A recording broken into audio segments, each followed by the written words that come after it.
Hello, everyone. We here at Community Pay It Forward, the Come Together Compass, and the Pact Podcasting Networks have a special word for you. Thank you. Your participation lifted Mission for Healthy Heroes to all new heights. You watched, you participated, you helped us make a difference.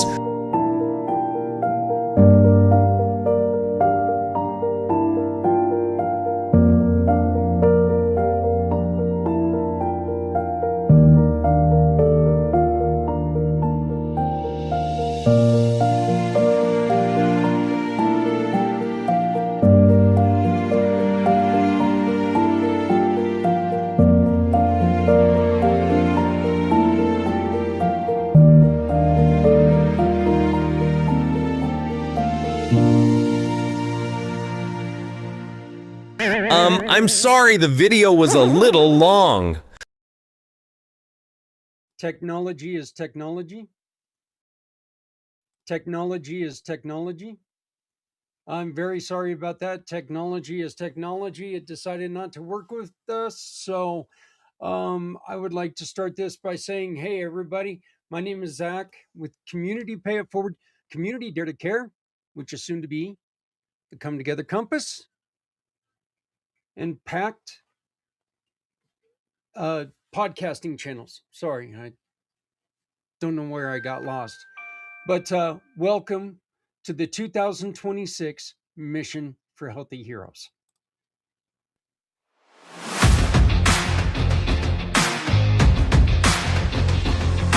Hey you, yeah you, it's time to rise. Every heartbeat tells a story.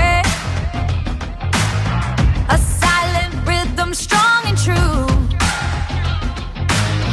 But silence helps one hear the call. Your voice can break down every wall. You're not alone in the fight. We'll stand beside you, shining light. Never shut up, silence helps no one. Raise your voice, lift another until the battle's won. We stand together, stronger than before. Heroes rise when we speak out loud forevermore.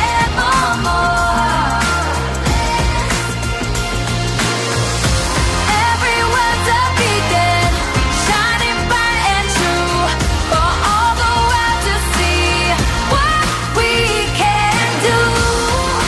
Never shut up, speak out loud.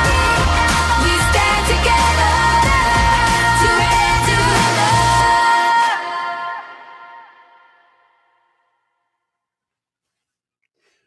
Okay, I'm very sorry again.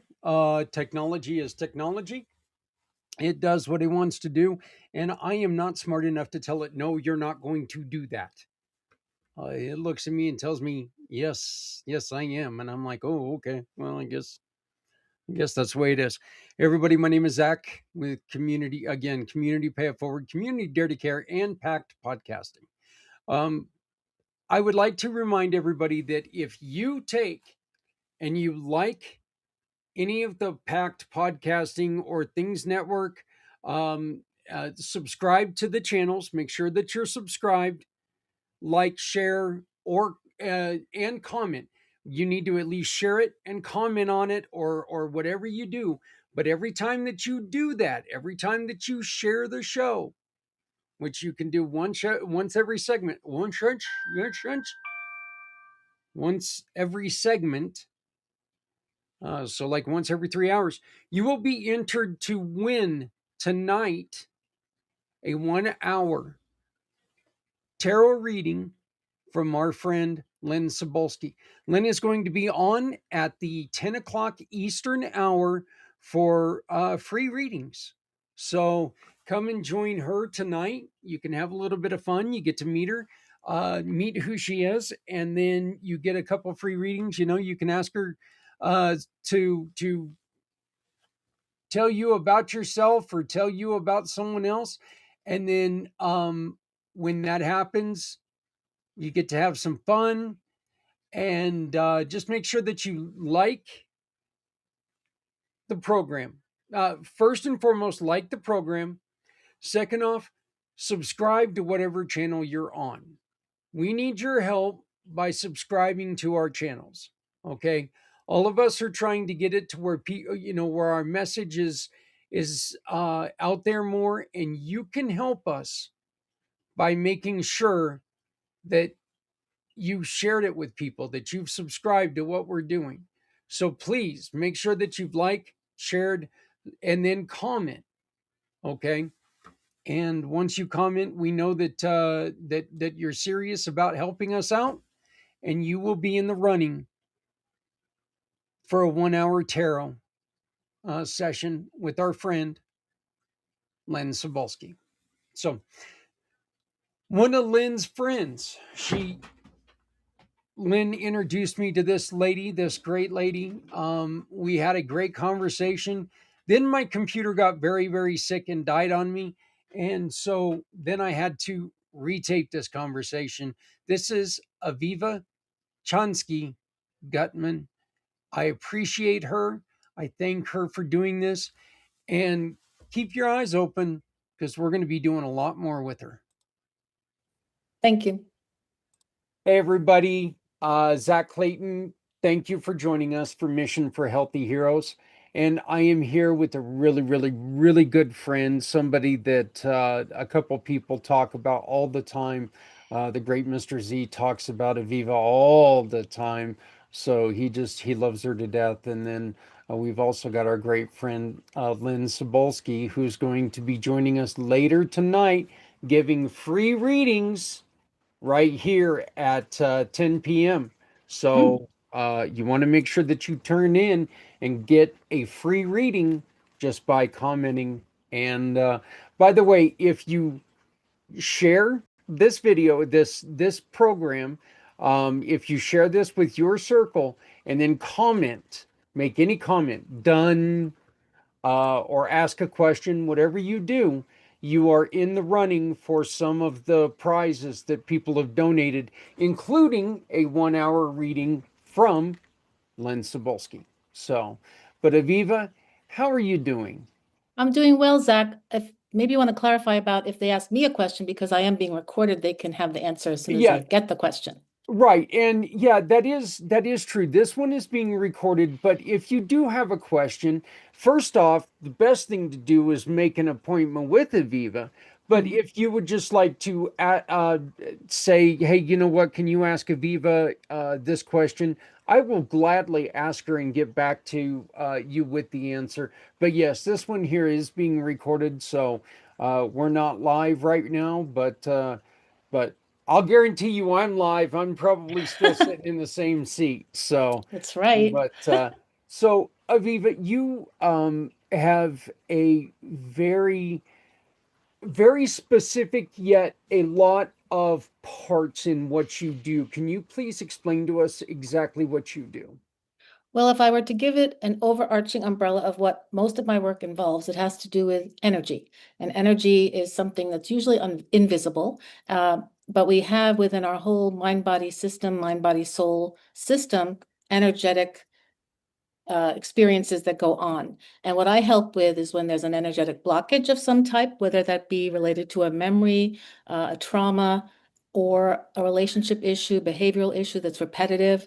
The frozen aspect of energy is characteristic of all the types of ways I help people.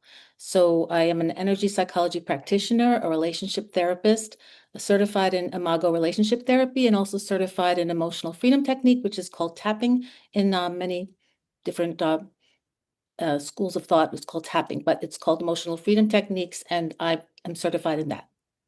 Tapping is something that you use, something like it would almost be like it's pressure points, right? It's similar to if anybody has had acupuncture. It's That's what based I was on looking for. Yeah. Eastern medicine.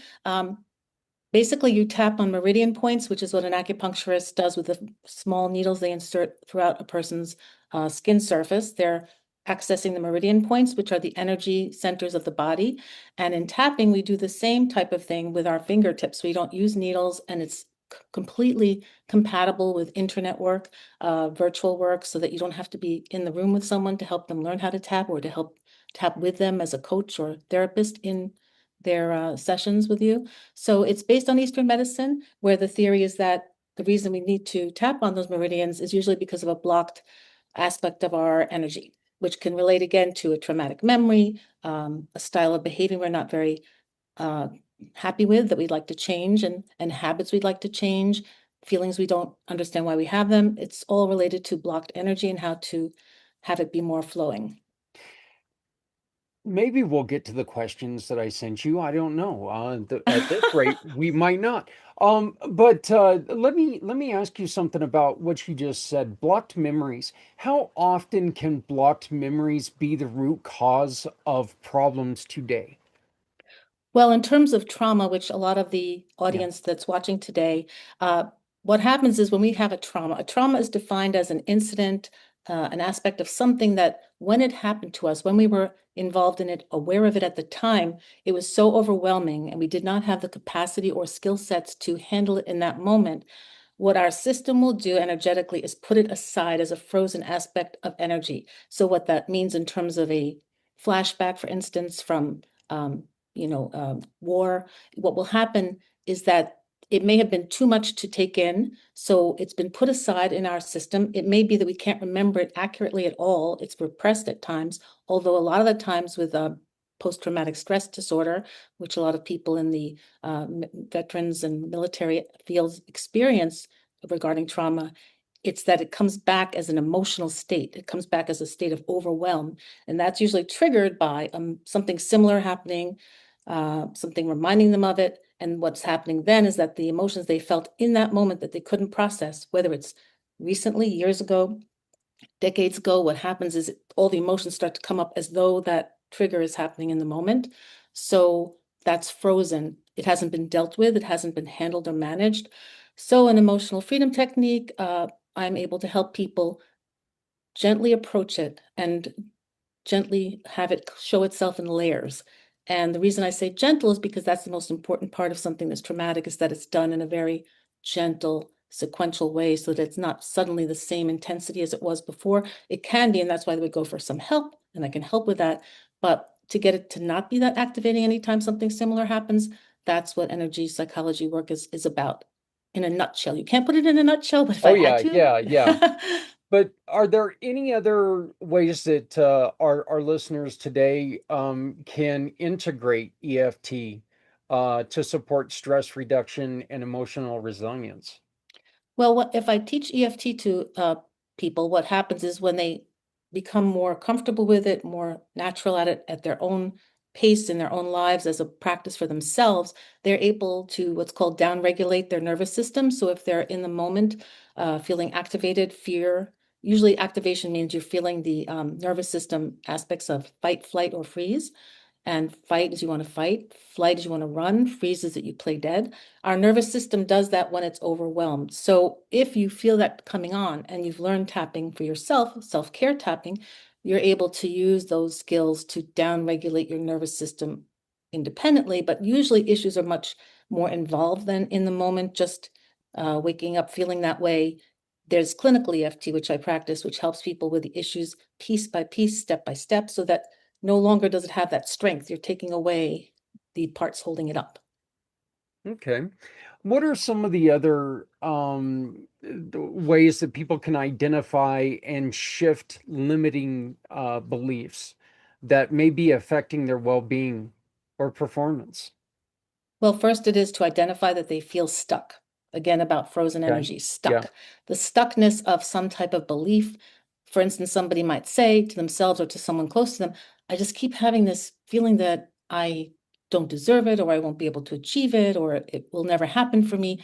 A limiting belief, something that's just saying something's not possible. That's basically, if you have to translate it to its common denominator, a limiting belief is saying, I don't think it will happen. I don't think it deserves to happen. I can't imagine it happening. So in clinical EFT and other methods of going through the process of deconstructing that, you're able to understand why that belief exists and start working with the parts that are holding up the background memories and experiences that are holding up that limiting belief. Okay. Um, you have, can you explain to us trauma informed approach? A trauma-informed approach, which EFT is partly Yeah. one of those, this whole category of therapies that are like that, called that. What it basically is that through the therapy itself, you're approaching the aspect that the situation or problem someone's coming to you for and about has to do with a traumatic issue. So what you're doing is approaching it as gently as possible. And I keep emphasizing gently because really with trauma, that's the only way you can really help someone is that they feel the trust and calmness and ability to be vulnerable with you so that they can start exploring what this is, because trauma is usually overwhelming. And then sometimes it involves a lot of shame and embarrassment. And a person to themselves doesn't want to see what it's about. So a trauma-informed therapy and therapist is the therapist themselves is usually someone who can approach it with non-judgmental attitudes, safety, and have a good rapport with the individual. So that's a trauma-informed personality as a therapist. And then the modalities, there are several out there, but the one that I practice is EFT. And it's basically, again, the gradual sequential examination and examining of things, but little by little. So maybe you've seen this image of or the tip of the iceberg phrase. The tip of the iceberg is what we see every day in our lives, just a little tiny bit. Underneath the surface, there's so much to that iceberg. So trauma-informed therapy is really gently going to the lower levels of the iceberg underwater, but in a gentle way so that the person experiencing the trauma feels safe enough to explore what that's all about, because safety is not what they felt at the time of the trauma. There's two types of trauma: huge trauma, big T traumas. Big T traumas are like earthquakes, 9/11, even COVID in its own way, but that was long lasting. But small T traumas are ones that are like just about your upbringing. Maybe there was a lot of negativity or shaming and things that made someone have a little bit of a constant message about something. That's usually what limiting beliefs come from, is this message over time from people important to them about them not being worthy, not capable, not deserving, and they take it in and they keep it as their pervasive belief. But huge T traumas, excuse my tripping on the T's, but war, trauma, gunshots, explosions, those are huge T, big T traumas. So both can be managed and handled and addressed with trauma-informed work. We are focusing a lot the last 4 years, and what we're doing today, we focus a lot on making sure that we are able to listen to our heroes, and we can, listen first, talk second. But Aviva, when do we, as somebody who doesn't have any training in trauma informed approaches or any of these other programs, when do we need to start pulling back? What do we need to start watching and making sure that, oh, I'm getting over my head here, let's kind of back this up and let's get a hold of somebody who can handle this a little bit better? What are some of the things that we need to watch out for? Well, there's so many things that relate to that question. I would say in general, one problem is that a lot of the institutions, organizations that are saying they will help veterans, it's hard to approach them because they're very complicated systems that take a lot of patience for your appointment to come up.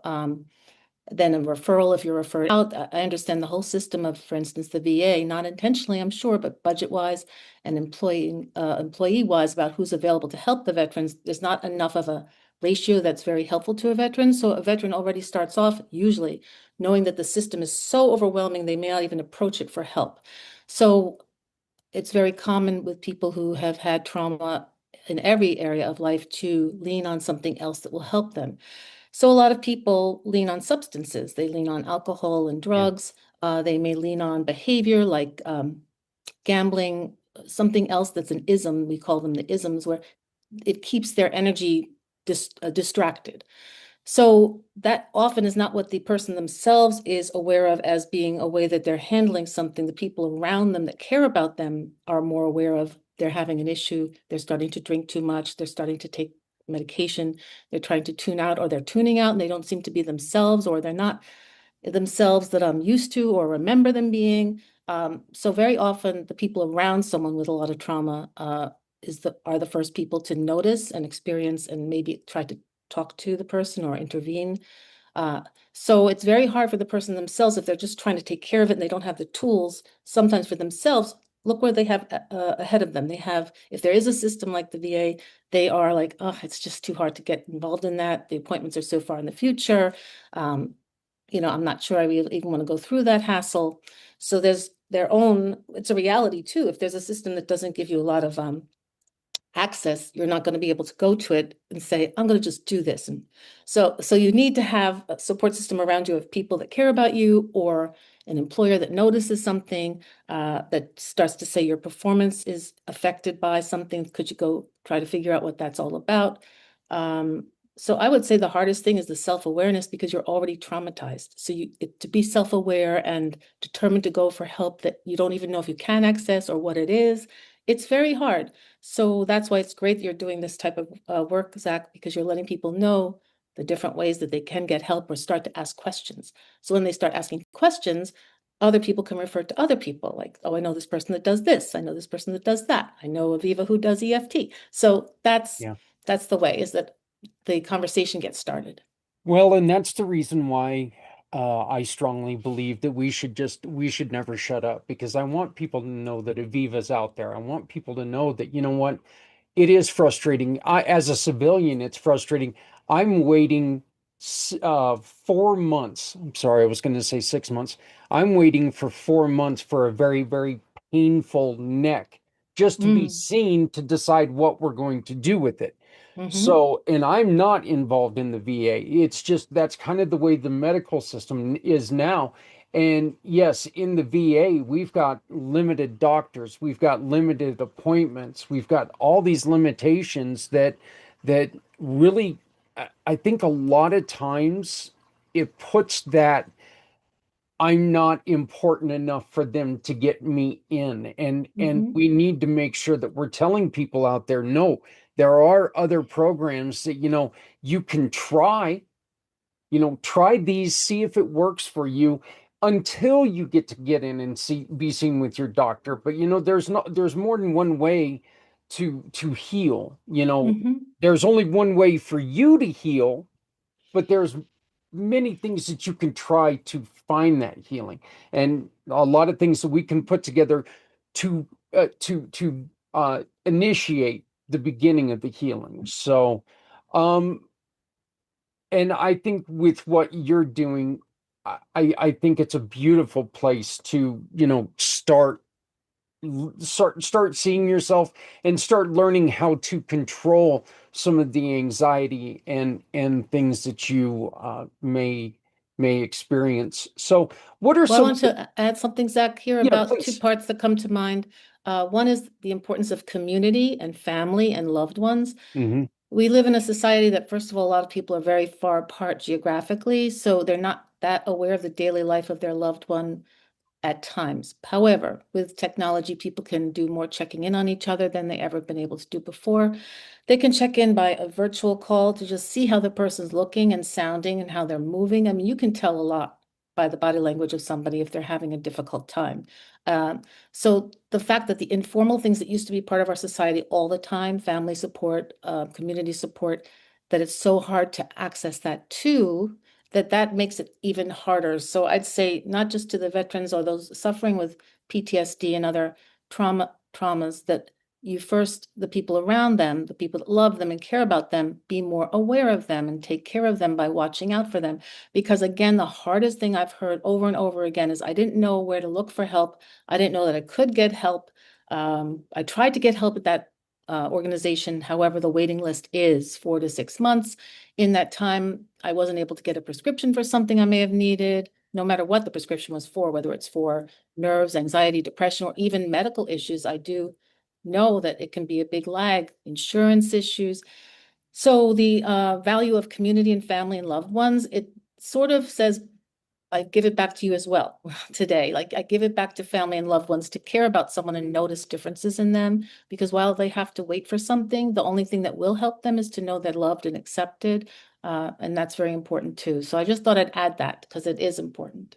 Well, and that's a beautiful point because look, let's be honest here. You're in New York, I'm in Colorado. This was Hmm. not possible, years ago. This wasn't, yeah, it was possible for a telephone call, but we're actually having a face-to-face conversation now. Hmm. This is something that everyone can take and pick up their phone, and instead of hitting the phone icon, they hit the camera icon, and you can talk to people face to face. It's so much more personal.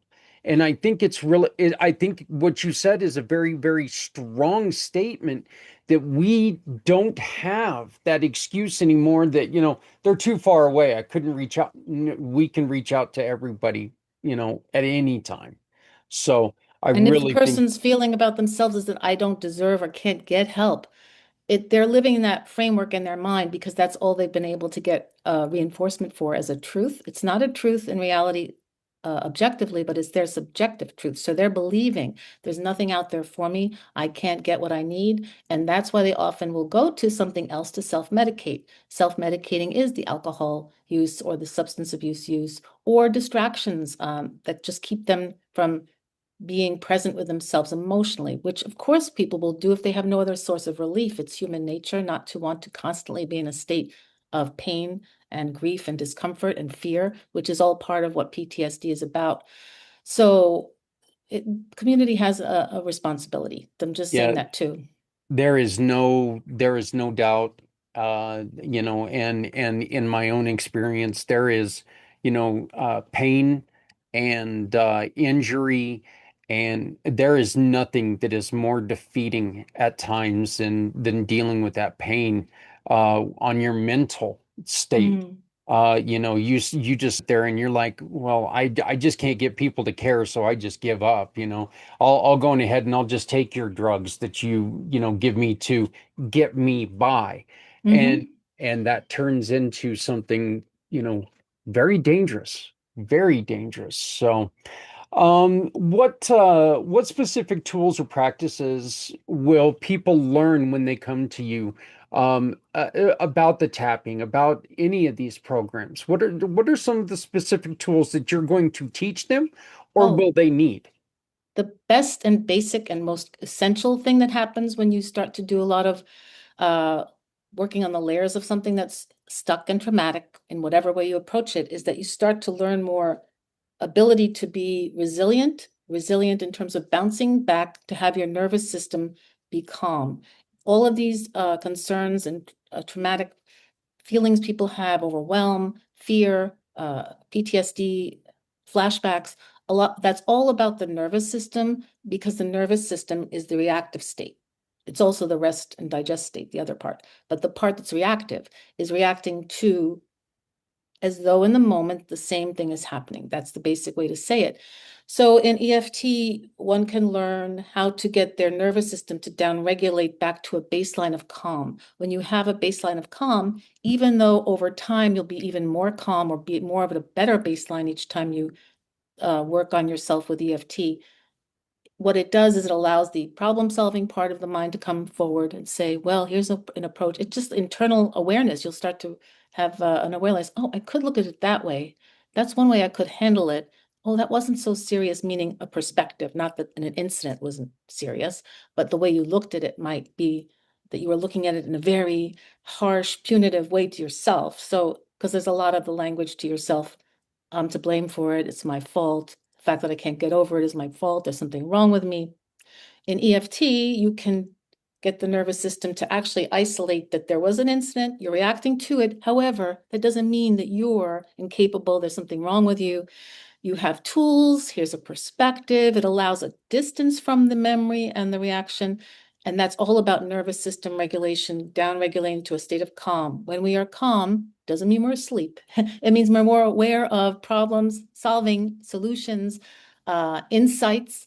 And sometimes it's amazing what people will discover after you do rounds of tapping. So each time you explore an aspect of a problem, you do a round of tapping or two, and then you'll say, what are you noticing? And the person will say, "Ah, I just realized I was doing that to myself, or I just realized that there was that helper person in the background, and I, I noticed they tried to help me." There'll be all these insights that are like just a little at a time, and all that helps downregulate that state of panic, fight, flight, freeze, and it starts to help you over across your life, not just in that memory that you're working on in the session, but it does sort of reverberate into other parts of your life. So it's a wonderful experience because over time you start to learn how to touch base back down to nervous system regulation very quickly instead of it taking a very long time. But it's a process, it's work, but it's worth the work because you're working on helping yourself feel good in this life. Yeah, very much so. I've got one more question for you, and then I'm going to ask you just to if you had anything else that you would like to say.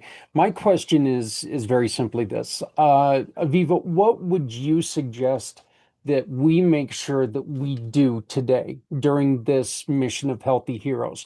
What is the one thing that you, if you being one of my support providers with this program, what is the Mhm. one thing you would like to see us do all day long? Just remind yourselves and each other that it's a community. The most important part, the community strength, the fact that you're not alone, because that's one of the biggest issues Mhm. is that we feel we are alone in a circumstance, in Yes. a situation. Whoever you've been able to reach, either through this live telecast that you're putting out today, or the fact that it's going to be on recording, I'm sure parts of it on YouTube accessible to people, Mhm. is just that no one's alone. So also those who are watching it, who know other people who could use the information that you're giving to people about how to get help and how to reach people for help, um, keeps sharing it, share it, because it's just really important. I have known veterans and I have known people that suffer a lot, and it's very insulating. They just feel they're totally alone, even though they're part of a huge community of people experiencing the same things. There's no way that community can speak to each other because they all feel that they're the only person in that circumstance. So that's why sharing, mentioning it, posting it again on their social media, whatever way they can spread the word, it has to be spread and understood by more people. And then somebody else will share it, somebody else will share it. That's the most important thing, is to help people not feel alone and that there is help. Again, very, very important with what you said and with what we just keep telling people. Look, we need to make sure that we're talking about what we've been through, what we did to get through that, because there are so many, there have been so many things that have happened to so many different people. They're not, we're not inventing new things to go through. Things, people have been through these things and people can talk to each other. We just need to make sure that when we speak to someone, we're speaking to the right people. When we look for something, when we look for a program to help us, we need to look that make sure that we're looking for the right programs to help us, not just giving up. And that's one of the reasons why everyone should really listen to what other people have to say, because somewhere out there is your path. Mm. And that's what we need to make sure. Aviva, I'd like to give you the last word. Is there anything else that you want to make sure we talk on?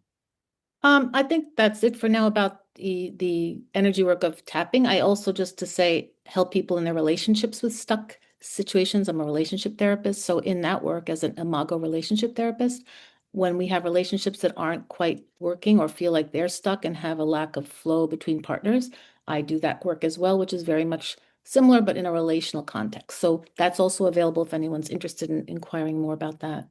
You also make sure you also have a program that helps people with listening to each other, and with programs like mirroring and just make sure that you're active listening. Can you That's talk very about much that a a little part, bit? yeah, with imago therapy.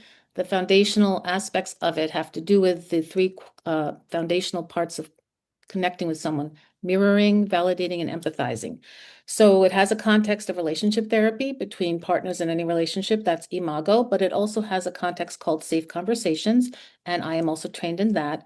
And that's more of a model for organizations, businesses, human resources, schools. So what you do is help people learn how to actively listen. That's one of the hardest skills when I teach it. People don't realize it's a skill. So when I do teach active listening, I've had people like show sweat on their brow because they're trying to understand. You mean I have to pay attention to every word this person is saying to me? And at first it feels very hard because we're not used to doing it. But that part of fully listening and then mirroring back what you've understood from someone, whether it's one-on-one or in organizations or groups, what happens is when you fully hear and understand and make sure you've understood, it takes away all the, let's say, the waste of misunderstanding. And misunderstanding is what happens between most people most of the time. They assume they understand the other person, they assume it, they let their mind spin. If they said this, they must mean that. They don't clarify, did you mean this or did you mean that? Or could you explain it more to me about how I haven't understood you? So those are the things I teach for active listening. And that helps a lot too, because if someone's coming for help, such as the other questions we've had about if someone needs help, how can they get it? They may be expressing that they need help, but the person hearing that request hasn't understood them. So that's very important because they may have been brave enough or strong enough in that moment to say, I'm really suffering and struggling. Can you help me? And they may be told, and a lot of people are told because the person listening or hearing, I wouldn't say listening, hearing only hears, oh, that's too much for me to handle. I'm just going to tell them to forget about it or get over it or go talk to someone else about it. Where there, the person's opportunity to be vulnerable and ask for help has already been shut off. And that is another layer of why people don't access what they need or can't or try to. And it's a whole cycle of needing more connection and clarity that I help with that too. So And I think that's a very beautiful way to end this, in remembering that you can hear somebody if you're talking to them with the cell phone in your hand, if you're checking the football scores, but you can't listen to them with that cell phone in the hand. So you got to make sure that you're truly participating in active listening. If somebody's coming to you with a problem, make sure that you're focused on them and what they are saying. And remember, they are saying it. You don't need to always put your input in. Okay. but that's what the validation and empathy parts of the three aspects are, is that mirroring, validating, and empathizing. Validating is to offer someone you make sense. And the reason you make sense is when people are told that, when I first teach them that, very often they'll say, but I don't agree with her or I don't agree with him. Why should I say that makes sense? The issue is not that you have to agree or you have to say that's fine or right or judge it. The concern is that they're letting you know something, and all you need to let them know is that makes sense for you. I understand in your experience Yeah. that makes sense. And that in itself is a healing aspect of conversations if people have them that way. And the empathy is to say, given that you feel that way, I can understand that you're frightened or sad or scared or feel grief. You know, if you let them know you hear their emotional state too, then they feel even more understood and accepted because it's also opening them up to being part of the world. People with trauma often feel they're disconnected. Just, I know that you understand that too, and they all understand that are listening that feel this way. And that's why you're doing this beautiful work, is to help them feel connected. But the feeling of disconnection is so isolating. And you have to go into like the common denominator of what that means. It means if you feel disconnected, you also feel like you're not part of things. And you can also feel at a deeper level, you're ignored and not alive because people are not acting like you're there. So that's why it's so important, all those parts of a safe conversation. And they're welcome to reach me about more because there is more to it. And how do they reach out to you? Well, my website is my name, but it's www.avivachanskygutman.com. And Z made a beautiful website for me. So just a plug for Z and his website development skills. So they can reach me that way, or they can Google me through my name. They can also see my own YouTube channel, which I hope to convert this onto as well. And also through you, they can just ask you, how do I reach Aviva? So Yep. that'll make it more simple. Absolutely. Aviva, I want to thank you for being a champion when it comes to the mission for Healthy Heroes. I want to thank you very much for joining us and making a difference in what we're doing. I appreciate it. You've given extra effort due to our circumstance, and I appreciate it so very much. Thank you. It's so wonderful to be able to do this. So thank you so much. I really appreciate it. And just to say, it gave you more information for more questions because we had talked this way before. So it Yeah, helped. absolutely. I'll be honest with you. I think I really I think I got a clearer picture from this second interview. And so, where I wish that I could pull up the first interview, I'm glad that we had a chance to do this again. So, It reminds me of when people make pancakes. The first one's not as good as Yeah, rest of yeah. We're This is raising your second kids. pancake. Okay.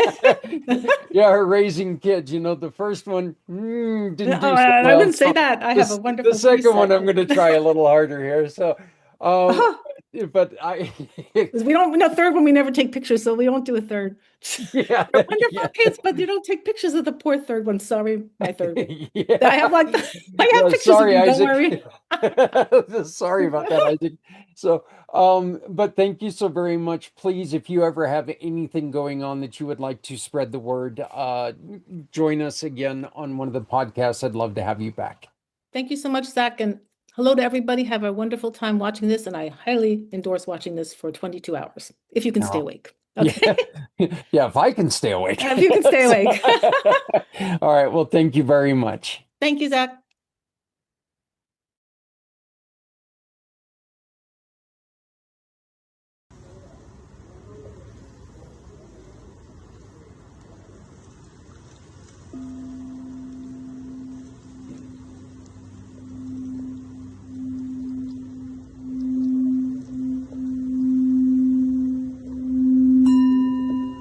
Today, we gather in red, white, and blue, honoring our veterans.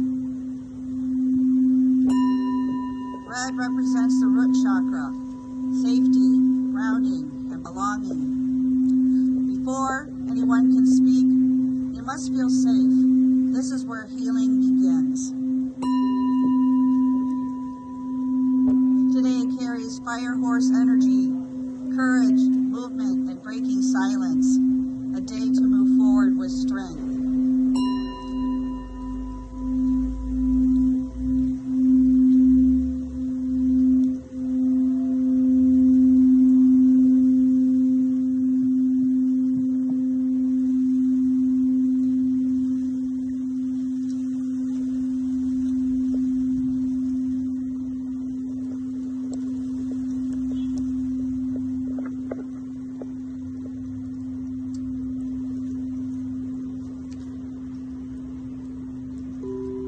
Throat chakra, blue bowl, voice.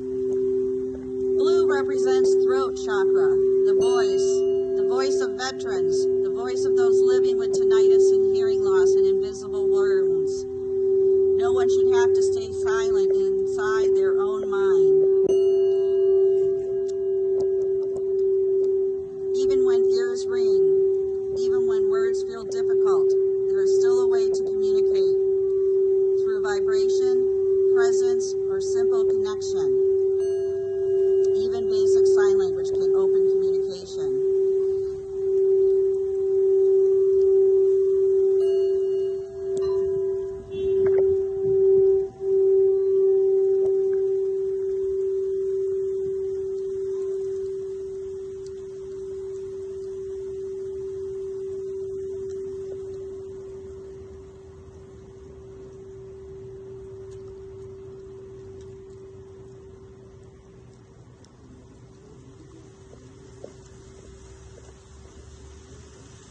This is for the white crown chakra, signaling peace. Let there be peace on earth and let it begin with me. The white crystal bowl represents peace, the place beyond the noise. Even when sound continues, the mind can still rest.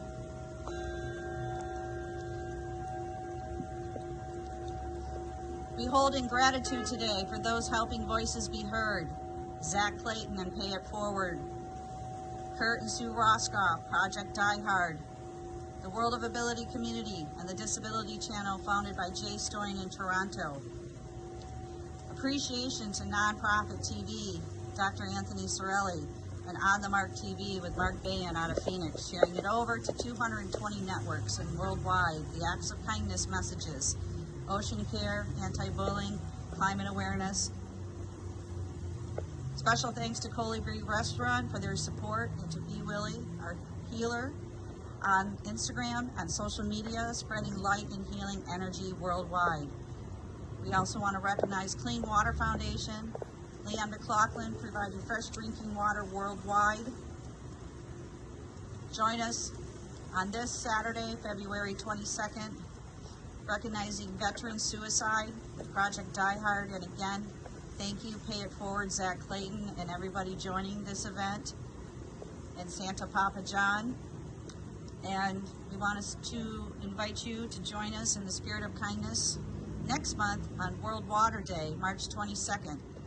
We'll be recognized by the United Nations.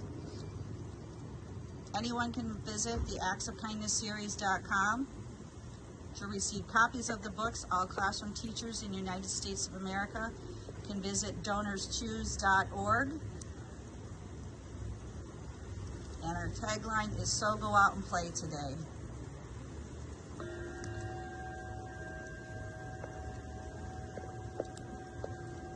Today is a fire horse eclipse.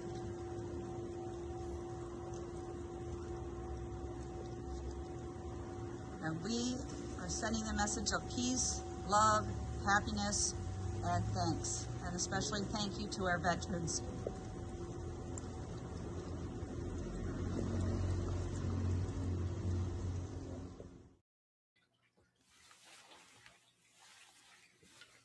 I want to thank my friends. Oh my God, the USA just won gold medal. First time since 1980. Congratulations to the USA for winning the gold medal in the Olympics. So wonderful, wonderful day. Awesome. Awesome. Anyway, thank you to Marianne from Waikiki. Thank you to Kurt Roscoff. Thank you to all of those individuals for that video. Whoa, I greatly appreciate it. And now I'm so excited that I'm knocking stuff over. But this is, did Jack Hughes actually score the goal? As a Devils fan, that would be cool. But sorry, I was talking to you. I didn't even see it happen, so I'm pretty excited. Yeah, I'm going to say it was Jack Hughes that scored the goal because they keep showing him and they just showed his parents. So congratulations to New Jersey Devils, Jack Hughes, and the USA men's hockey team, gold medal winners, 2026 men's gold medal. Awesome. Wow. So, but anyway, yeah, thank you to all of them for that wonderful video. That was really pretty cool. I like that. Nice meditation that was easy to listen to, very easy to enjoy. So I appreciate it. I invite you to please take care and go and check out all of what they were talking about, the acts of kindness, National Water Day. Kurt and Sue Roscoff really do a whole hell of a lot for our company. They do a lot for Community Pay It Forward. That whole group, I call them the Kurt crew out of absolute respect. I make fun of that man more than anybody in the world. Well, I don't know. Santa comes pretty damn close, but what is this animal doing? Thank you. But okay, I just saw him on the replay. That looked a little creepy. But anyway, again, thank you to them. And there he is. He wants to make sure that he definitely gets seen. So next up, due to the time constraints, I'm not going to be able to play the 1 hour video yet. The replay of the Come Together Compass, that's going to have to come later on tonight. Right now, I'm going to play an interview with a gentleman that I had no idea that this was even a thing. When we recorded this, I had no idea it was even a thing. So to learn more about this, I was enthralled. So, but here is John Luanis, and talking about incense therapy. Everybody, we're continuing today with Mission for Healthy Heroes. Thank you so very much for joining us. We're moving on along. We've got our 22 hours of trying to find ways that we can help our heroes. And saying that, I want you to remember you can always be someone's hero. There are always people who are depending on you. So you can be the hero to heroes and to yourself right now with the things that you learned today. So joining us now is John Lanius. How are you doing, my friend? Zach, I'm doing great. Thank you so much for having me on. You know, I decided that I wanted to have on some of the people who have all the spare time in the world because they don't really do a whole hell of a lot. And then I wanted to have you because you do a lot. You are a busy individual, and you have a lot of training in something that I personally, when I read what you were doing, Mhm. it attracted me instantly because Mm. I am a huge fan of incense. Mm. I mean, you look around my office and there's incense holders. I've got the scented candles. I got the wax burners. I got the drooping incense, from the bottom release incense. I got those things everywhere in my office. Yeah. Can't light any of them because my wife hates it, but hey, it is what it is. But you have a special treatment and a special healing Mhm. program that you use surrounding incense. Yeah. Yeah. Well, let me start off by just setting up the whole overview, and then we'll end up on Shihan Wellness. So, from a media standpoint, I'm the director of strategic operations for Lifetime Media. We're a national footprint media company that works internationally, which is really cool. I mean, award winning, you name it. And so I always have a media through line. That also relates then to my work with the Special Operations Charity Network. With the Special Operations Charity Network, I'm the director of community outreach, where I bring the incense journey to active military, veterans, and first responders, which you kind of alluded to that a minute ago. And then I'm also the founder of Shihan Wellness. So we'll stop here with that background. So since I was 9 years old, I started studying world incense and fragrance traditions. Most of the time, when you think of incense in America, you think of the 1960s, or you think of incense that maybe your wife doesn't like, right? And there is absolute truth to that. But what I have followed since the age of 13 in a formal capacity, meaning that from the ages of 9 to 13, I studied on my own. And then at the ages of 13 to 23, I would take official instruction under a Japanese qualified master of incense. In the incense ceremony, I have learned how to properly and in the most enjoyable way release all natural fragrances that help and support us to immediately regulate our systems. So we return to a place of calm, to a place of just, pure focus. And so where this comes from essentially is the limbic system. And the limbic system is the only system in our body that does not filter our sense of smell. What I mean by that is that all of the other senses in our body, our visual senses, our touch senses, et cetera, it has to filter through something called the thalamus, which is a regulator inside of our brain. Our sense of smell is the only sense that does not filter through that. So, meaning that you get a very, very powerful experience of reality, and it goes right to the rhinencephalon, which is the oldest part of our brain. So I get to work with active military, veterans, and first responders in using fragrance to regulate our system very, very easily. Is it olfactory, or is it because of relaxation, or is it a little bit of both? Is It's it? it's a I don't know if that's a good question, but it's kind of the way I struggled posing the question in any other way. Is this purely due to olfactory, or does it have to do with the relaxation, or is it both? Yeah, it's actually both and a whole lot more.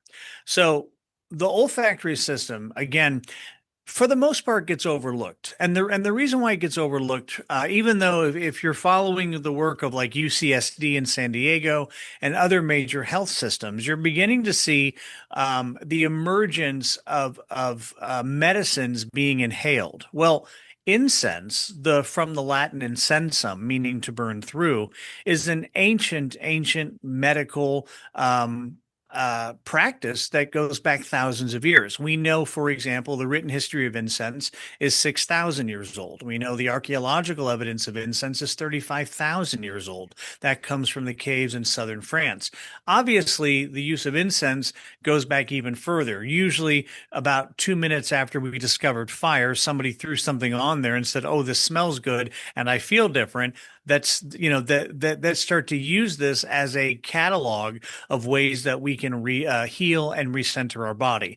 So specifically to your system, or specifically to your question, is that when we're talking about the olfactory system, is that yes, we are bringing this into our body very quickly, bypassing the thalamus, going right to the rhinencephalon, which is our seat of memories and emotions, etc.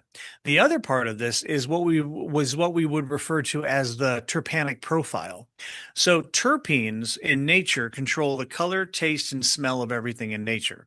They also tell our immune system what to do. So, for example, if I'm looking at sandalwood, frankincense, let's say lemon peel, for example. Well, all three of those have something called apinine in them. Also, pine resin also has apinine. And so the apinine terpene tells our body what to do in the sense of relaxation, antimicrobial, antibacterial. And so once you start to understand what is the particular makeup of these particular fragrances, then we can begin to use this in a more advanced way to support people to regulate their nervous system and to calm them nearly immediately. For example, I work with a number of former SOF operators, special operation forces individuals. These are people that have been in high stress, high combat situations, and they may have in many ways burned out aspects of their regulation system.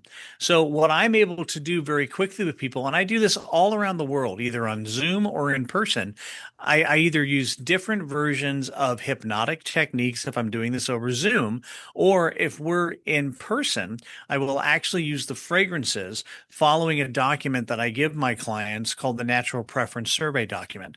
This document allows me to, in under 5 minutes, know exactly the types of fragrances that you best respond to. So in the example of one of my former SOF operators, who literally looks like a living G.I. Joe doll, he's massive, right? He basically said, the only reason why I'm working with you, John, is because a general told me, to work with you. When you talk about smelling stuff to feel better, that sounds like a bunch of woo-woo, and he used a bunch of other expletives that I'm not going to Yeah, use right now, yeah. right? But by the end of our second session, he was like, I got to tell you right now, he said, John, I've never been more relaxed in my life. And I'm actually able to start to look at some of the things that have been dysregulating me and keeping me from a high quality of life and enjoyment of life. And so for the past 44 years, I have lectured internationally on the subject. I have worked with some of the biggest names in entertainment and music and business, and also people, regular everyday people. It's just the point is this, is that the reason why that I make that juxtaposition between names that you would know and people that you don't know is that we're all going through the human experience, regardless of whether we're famous or not. And so being able to get back to our center, be able to see reality clearly instead of through the filters that we put in, to our own experience that get in the way of our effectiveness. This is the work I do in fragrance. This is the work I do in hypnosis. And this is the work I do not only with Shihan Wellness, but also with the Special Operations Charity Network, and then also Lifetime Media when we need to tell stories about that as we capture the events that we do all around the world. John, I am a person who, and this actually drives my wife a little nuts about me. I am a person that gets very, very stressed Mm. by different smells around me. If something stinks, Uh-huh. I get nervous. I guess, well, no, I do get nervous, but I more get irritated and I cannot concentrate. Mm-hmm. Okay. What does that say about me? I mean, what does that tell people about, or what does that tell you about me? Yeah. So I'm going to go on kind of a long diatribe, but I promise by Yeah. the time that we circle around, it'll make a lot of sense. So part of the reason why that our sense of smell is overlooked is because of something called olfactory habituation. In other words, when you walk into somebody's house that you don't know, you will quote unquote smell their house for about 30 to 40 seconds. Once that those molecules get into your system, they fill up all of your receptors. And therefore, you become nose blind to that particular space. Well, I have a saying in the work that I do that if you that you don't smell your life, and the reason why you don't smell your life is the reason why that you have pushed yourself into situations or into particular ways of being that don't really serve you and what you're doing, because you no longer are perceiving that, right?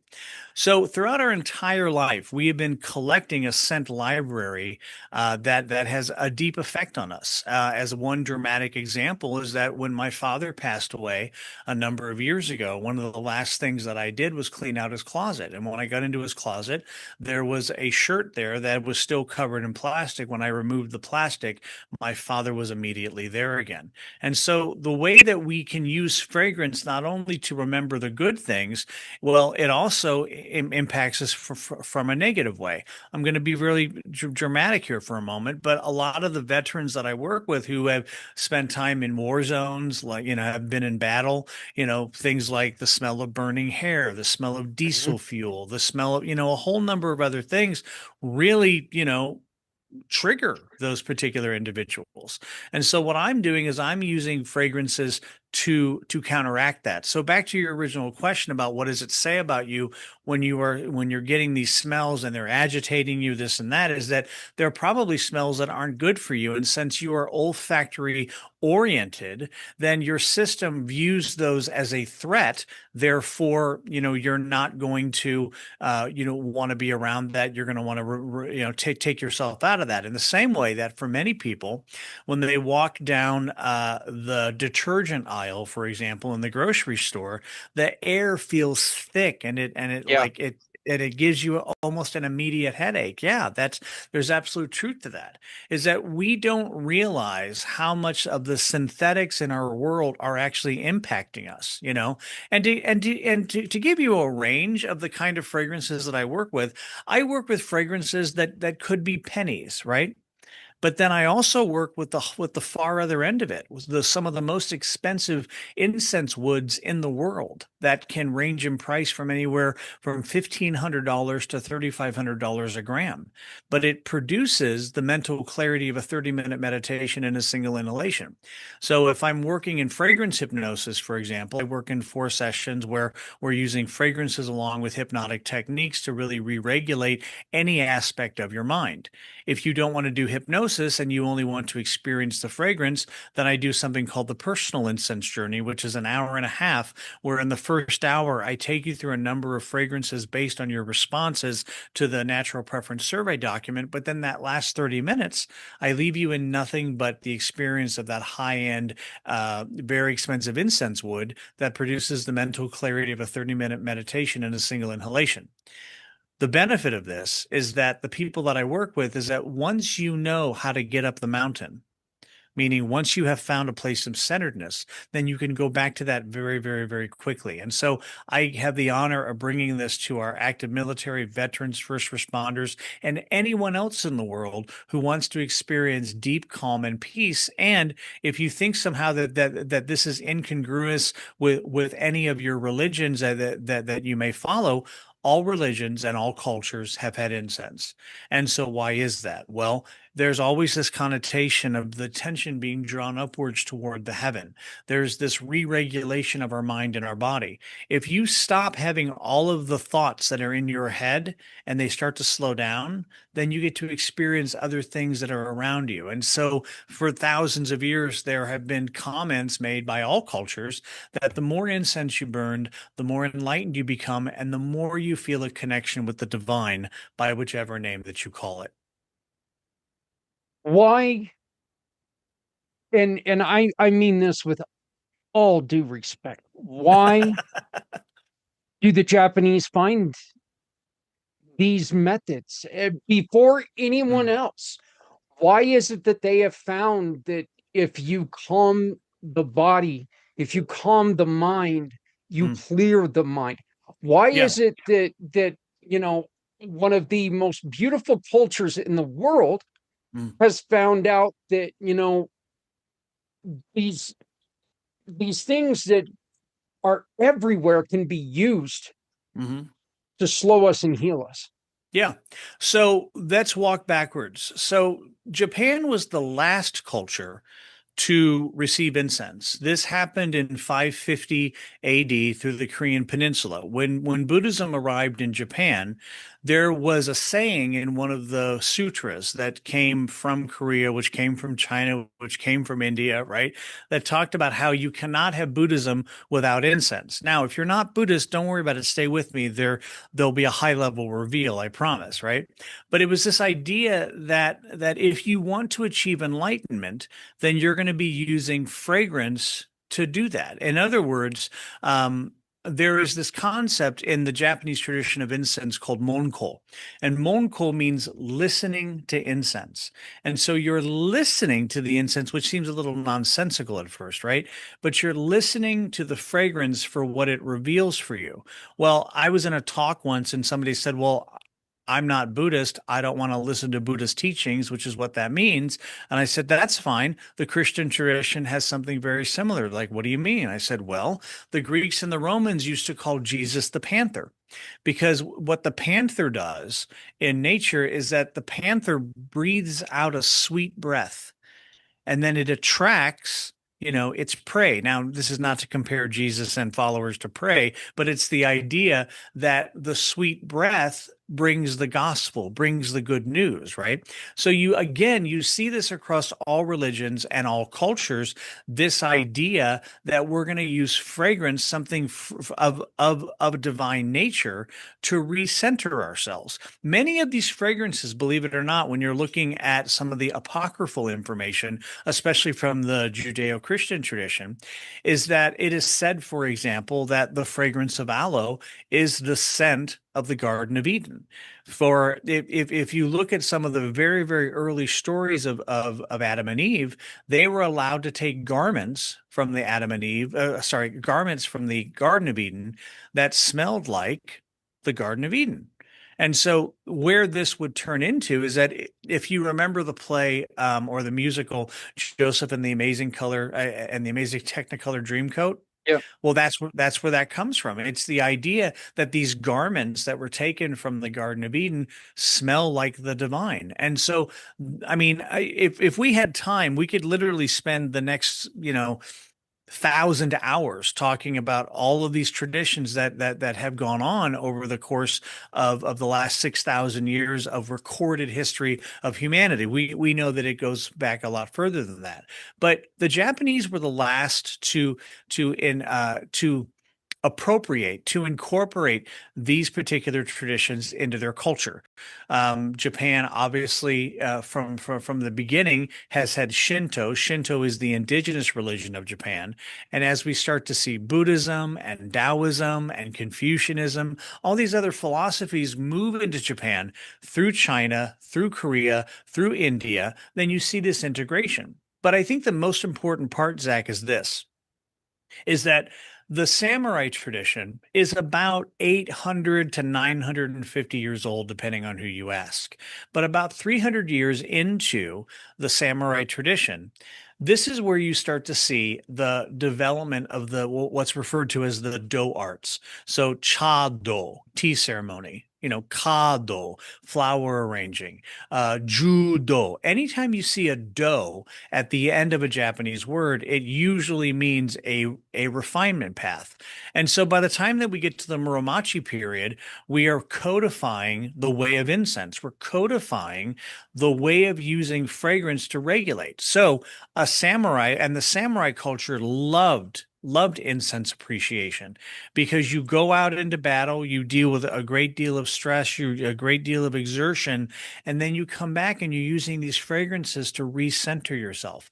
And so by the time that Zen also influences the Japanese culture, you all of a sudden, a couple hundred years before the end of the samurai tradition, you have these samurais that are what's referred to as whole warriors. They're able to go out and do what they need to do, but they're also able to come back and re-regulate themselves. Well, fast forward to the 21st century and the work I do with the Special Operations Charity Network, this is what I do for our active military, our veterans, and our first responders, and everybody else, because sometimes people think that PTSD is just for people that have seen battle, and that's not the case, because running a No. business, having a family, all of that can be just as traumatic. And so the more that you're able to relax yourself, the more that you're able to heal yourself, and the more you're able to get to a point where you are at total and complete integration with who you are. And that's where true and real power emerges in your ability to make a difference with yourself and others. See, one of the things that we really, really focus on when it comes to this particular event is the heroes of our heroes are their families. And there is Mhm. no such thing as the hero suffering PTSD and everybody else is Yeah. free and clear of it. PTSD is, for lack of a better term, contagious. When Hmm. one suffers it, everyone feels it. Hmm. Everyone has to live it. So we never discount anyone in the family. We think that they need as much support and as much treatment as anyone. And so we love what you do. John, what do people do if they would like to try Shihan Wellness, if they would like to connect with you Hmm. on your charity network? How do Yeah. people reach out to you, my friend? Yeah. So, Zach, first of all, thanks for that. So, if you go to shihan-wellness.com, that's shihan-wellness.com, you can very easily send me a message there. If you are interested in the work of active military veterans and first responders, you can go to specopscharity.com. That's specopscharity.com. I'm also very, very available across all social media. You just search my name, I'll pop up and you can find me. But I have the pleasure of working with people all around the planet. I get to work, over Zoom, for example, for hypnosis. I do it in person. So there's a whole world to explore and to learn about. And I'd be more than happy to share that with anyone who reaches out. Well, John, I want to make sure that you and I stay in contact because, you know, I'm one of those who could probably sit here for those 1,000 hours, listen to you talk Yeah. about incense and the healing of incense and everything because I do. It's something that I've loved it my entire life, and yeah, when I grew up, it was to hide the scent of marijuana. Living with parents from the '60s, but Oh, yeah. Yeah. then it grew into something as a teenager and as an adult. I would always use it in my room. It was always lit in my room, in my house, wherever. It was always lit. So, but once again, John, one more time, how do people reach out to you today? Yeah, so let me say this, Zach. When you talk about marijuana and when you were trying to cover that smell, here's what's funny. Marijuana, believe it or not, is actually one of the first incenses. Oh yeah. I have numerous academic papers showing that this was burnt on some of the earliest altars of some of the earliest temples around the world. So that's the other thing. From an academic standpoint, this subject never ends, and so happy to It share that. But I am a proponent of if THC is the best for you, do it Mhm. as long as you do it correctly, Mhm. and I live in Colorado, so if you want to do it for fun, do it for fun. Just be responsible. Yeah, yeah, So, but I mean, marijuana has never been something that I have ever had a problem with. So right, it's right. because I grew up around it. So let's be Yeah. honest. I mean, but yeah. So yeah, once again, how do they get a hold of you, John? Yeah. So here's the so Shihan-wellness.com. That's Shihan-wellness.com. You can see it right up there behind me. There it is. And then you can also go to specopscharity.com, specopscharity.com. And Zach, here's the thing. When you talk about the spectrum between THC and other types of medications or meditation or academics, what have you, the way that I language this is that, when people say, oh, you're into incense, you must be into that woo woo stuff, right? Well, woo woo is a veiled insult. It means that it has not been integrated. But if I'm able to show you the power of recentering your mind, if I'm able to show you the power of very quickly regulating in your body so you feel good about seeing the world around you, then I have very quickly taken you from the woo woo to the wow wow. And that's what I have been saying for 30 years. So I'd be more than happy to take anybody from the woo to the wow wow. I love it. I love it, brother. Thank you. Thank you so very much. I think that if we don't allow people to know that it's here, then people don't know they can use it for healing. And Yeah. so, and my wife is a practitioner of crystal healing. Mm-hmm. And we've got hypnosis, we've got all of that you know look, it may not work for you. Mm-hmm. That doesn't mean it's not going to work for someone. And Right. so, I Right. mean, I think that woo woo is a little, I'm like you, it's a little insulting. It's a funny word though. But, I don't dare say that around my wife. I'll tell you that. So, I love it. but Well, Zach, I am grateful for the time today and look forward to staying in touch and look forward to giving back to what you're doing as well as people reach out to me. well, I appreciate it. And once again, we been speaking to John Lanius. There you go. And Lonnie, look at there we this. go. Look at this. I almost screw up your first name trying to not screw up the last name. So thank you very much. We will have all of John's information tagged in this episode so you can look for it. You can reach out to him if you got any questions. If you need some help connecting to him, connect to us and we will make that happen. Thank you so much, John. We appreciate it. Thank you for taking part in the mission for Healthy Heroes. Thank you, Zach. We'll talk soon. So I just got to show it off. Yes, I am wearing a tie underneath my Jack Hughes New Jersey Devils jersey, gold medal winner. He just won the gold medal for the United States. That's right, gold medal, Mr. Hughes. Yep, that's it. So had to go and throw it on. But I'm not sure if I'm going to wear it all day or not, but I'm pretty damn excited that it happened. I'm equally as excited to talk to this lady again because it's been a day or two, at least a day or two since I've talked to her. This is Jennifer Deserich from Dignified Dementia. How are you? I'm well, Zach. Thank you. How are you? Doing good, doing good. We are in our 7.5. So yeah, we're moving along, which is nice, nice. But so how have you been? I know that things are a little challenging for you. I know that you received some pretty bad news recently, which I just my heart I feel for you, Thank you. and I wish your mom all the best. So, but tell us a little bit about Dignified Dementia, will you? Yeah. So, Dignified Dementia is a web-based nonprofit, and we are out of Denver, Colorado. The website was started because my dad was diagnosed with Lewy body dementia at the end of 2018. And we received his diagnosis, and the doctor didn't give us.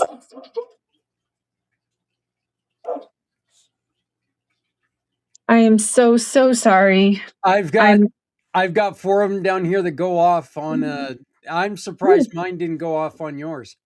Oh, yeah, he's a great guard dog, but yeah, and I'm on a different computer, so I apologize. Nope. Come here. Settle. Thank you. So we were in this doctor's office, my dad, my mom, and I, and the doctor told us it was probably Lewy body dementia. But the only way we could confirm that was on autopsy, so we'd know when he was dead. And I'm very well versed in the medical field, especially neurodegenerative conditions, and I had never heard of Lewy body dementia. And so my dad tried to ask a couple of questions like, hey, what is Lewy body dementia? And the doctor said it was like Alzheimer's or Parkinson's. It's just a different kind of protein buildup in the brain, and it affects movement. And he'd be happy to answer more questions in a follow-up appointment. And my dad goes, well, is there any way to help other people like me or other families like ours? And the doctor said, well, again, just make a follow-up appointment. And we left that office without a pamphlet, a website, a resource of any kind, just the three of us walking back down to the car. And so I reassured him. I thought that was a terrific question that my dad asked about helping other people, because that was his nature. And I said, let's figure out how to help you and how this fits into our family. And then I promise I will find a way to help other people like you and other families like ours, so they won't have to have an experience like this again. And my mom and I were his permanent in-home caregivers. We were fortunate enough to have a little bit of help. But over that course of time, I developed, just on the advice of his doctors, I developed some resources for him that really helped him stay organized and anchored in the present. We tried to build on positive energy, and it was something that I thought it would just be for him. And his doctors loved it. His speech therapists and occupational therapists loved it. And they encouraged me to get this toolkit we have to other people.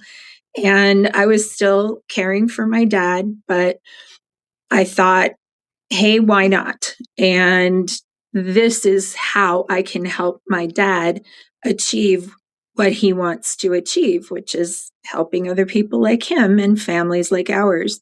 So I started Dignified Dementia, and it is a website where we have a free resource library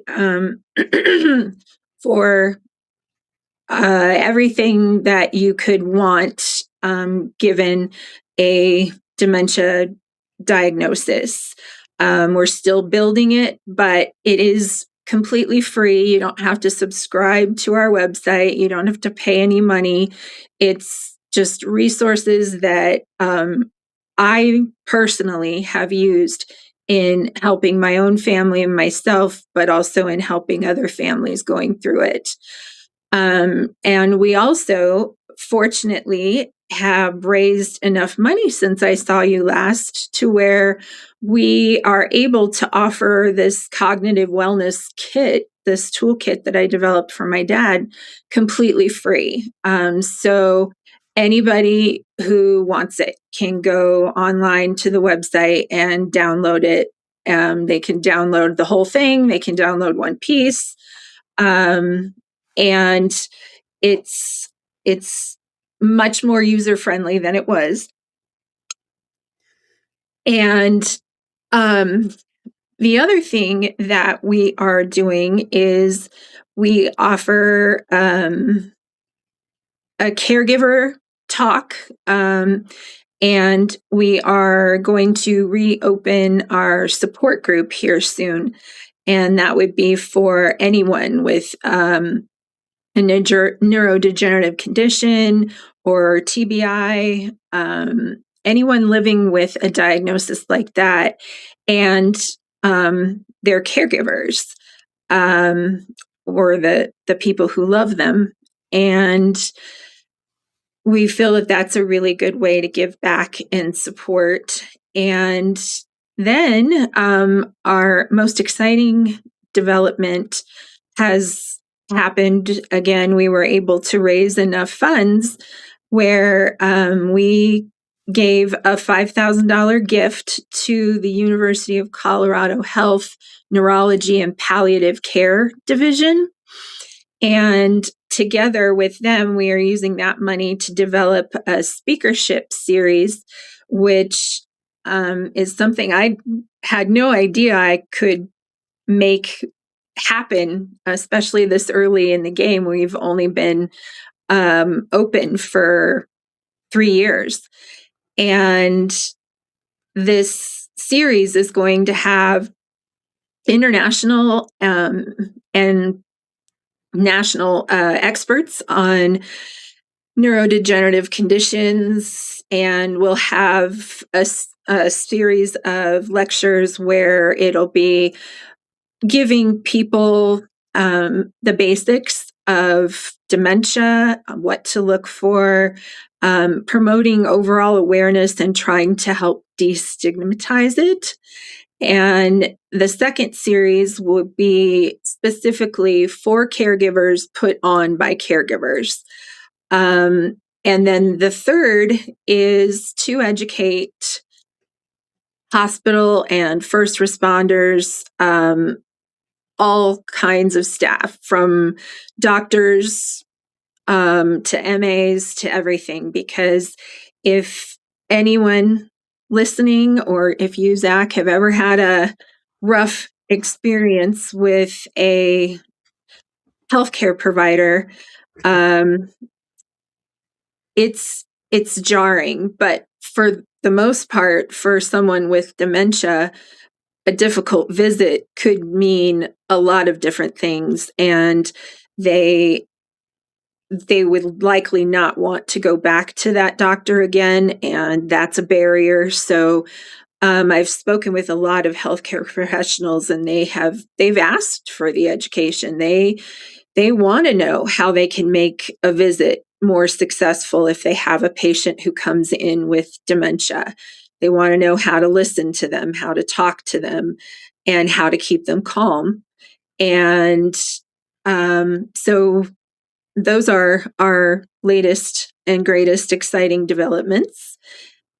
And what else can I tell you?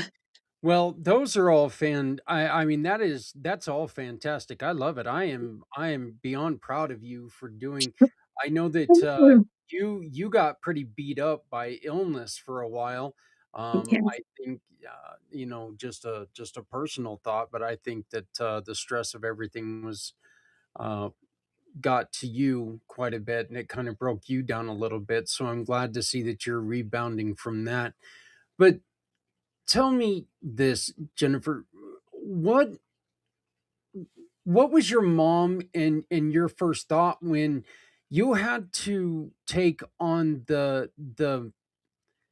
duty of taking care of your father, which is fine, that's fine, but you didn't know anything about the affliction. You knew nothing about it. They didn't there was like you said, there was no, hey, this is what you need to do. There was none of that stuff. It was just like, you know, it's basically like, here's this. I don't know what the hell it is. I don't know what you do with it. I don't know if you'll wear it or walk on it, but there you go. How difficult was that? Well, I will be honest with you. My mom and I had vastly different expectations and understandings of what was going to happen. I knew a little bit about just dementia overall. And as soon as I got home from his doctor's appointment, I went into research mode. But my dad's wishes were to stay in his home until he passed, if that was at all possible. And I was bound and determined that as a family, we could do this. And I would look at him and I'm like, he's my dad. I would do anything for him. Mhm. I would happily care for him and do what he needs to be done. He took care of me. Every time I had to go to the emergency room as a child, he took me. And um, I felt like I could handle it. And for the most part, I did. I'm not perfect by any means. I would get frustrated, but the experience for my mom at first was a lot harder. She she is an amazing person, but she was not a natural born nurturer. And she didn't know exactly what was going to happen. She didn't really even want to know what was going to happen. And she didn't like taking care of people. It was just not her thing. And um so she pushed against it quite a bit. She didn't believe that all of the things that my dad was doing were just the disease. She thought that he was doing some of the more obstinate things or apathetic things on purpose, even though in the stage of his disease, he lacked the capacity, the brain capacity to be that sophisticated in manipulating. It just wasn't biologically possible. And she was very angry and just angry at the disease, angry at him, angry at God, anything that you could be angry against. And for her, anger feels more comfortable than other emotions. So she gets afraid, she gets angry. And my dad and I, we always had a little bit of a different connection. We both were a little bit more calm, less, right there in your face. And we would stop and think of a thoughtful answer and how our words might come across. And this is part of the reason I was able to do so much for him. But my poor mom just she didn't believe my dad's providers when they said, you need to practice self-care. You need to take breaks. And she just got more and more angry. And in February of 2020, all of our lives were, all of our lives globally were turned upside down with the pandemic. But I had to have a spinal surgery that was, I'd been putting off since I'd been caring for him. And that's very common. A lot of caregivers do put off their own health needs to care for their loved one. And if I hadn't gotten the surgery when I got it, I could have lost my ability to walk. So it was very, very important. But I had this surgery, and my mom actually had a nervous breakdown. And she spent some time very bravely in a mental health facility. And when she came home, she was ready to do the work. And I found her a therapist that would come to our house. And she really worked everything that they taught her and inpatient mental health and at home. And that is really when my relationship with her and our ability to be true teammates in taking care of my dad started to change. And get better. I mean, get a lot better. But then after she started getting stronger that way, she was diagnosed with breast cancer. So I had one patient, or I had my dad living with Louie, and my mom with cancer. And again, commonly caregivers do this. It was recommended that she do chemo and radiation and surgery to remove the cancer, and she opted for just the surgery and radiation because she knew she wouldn't be able to help take care of my dad. And meanwhile, I was doing more and more every day that I could do just to help improve my dad's quality of life and slow his decline, keep him calm and engaged.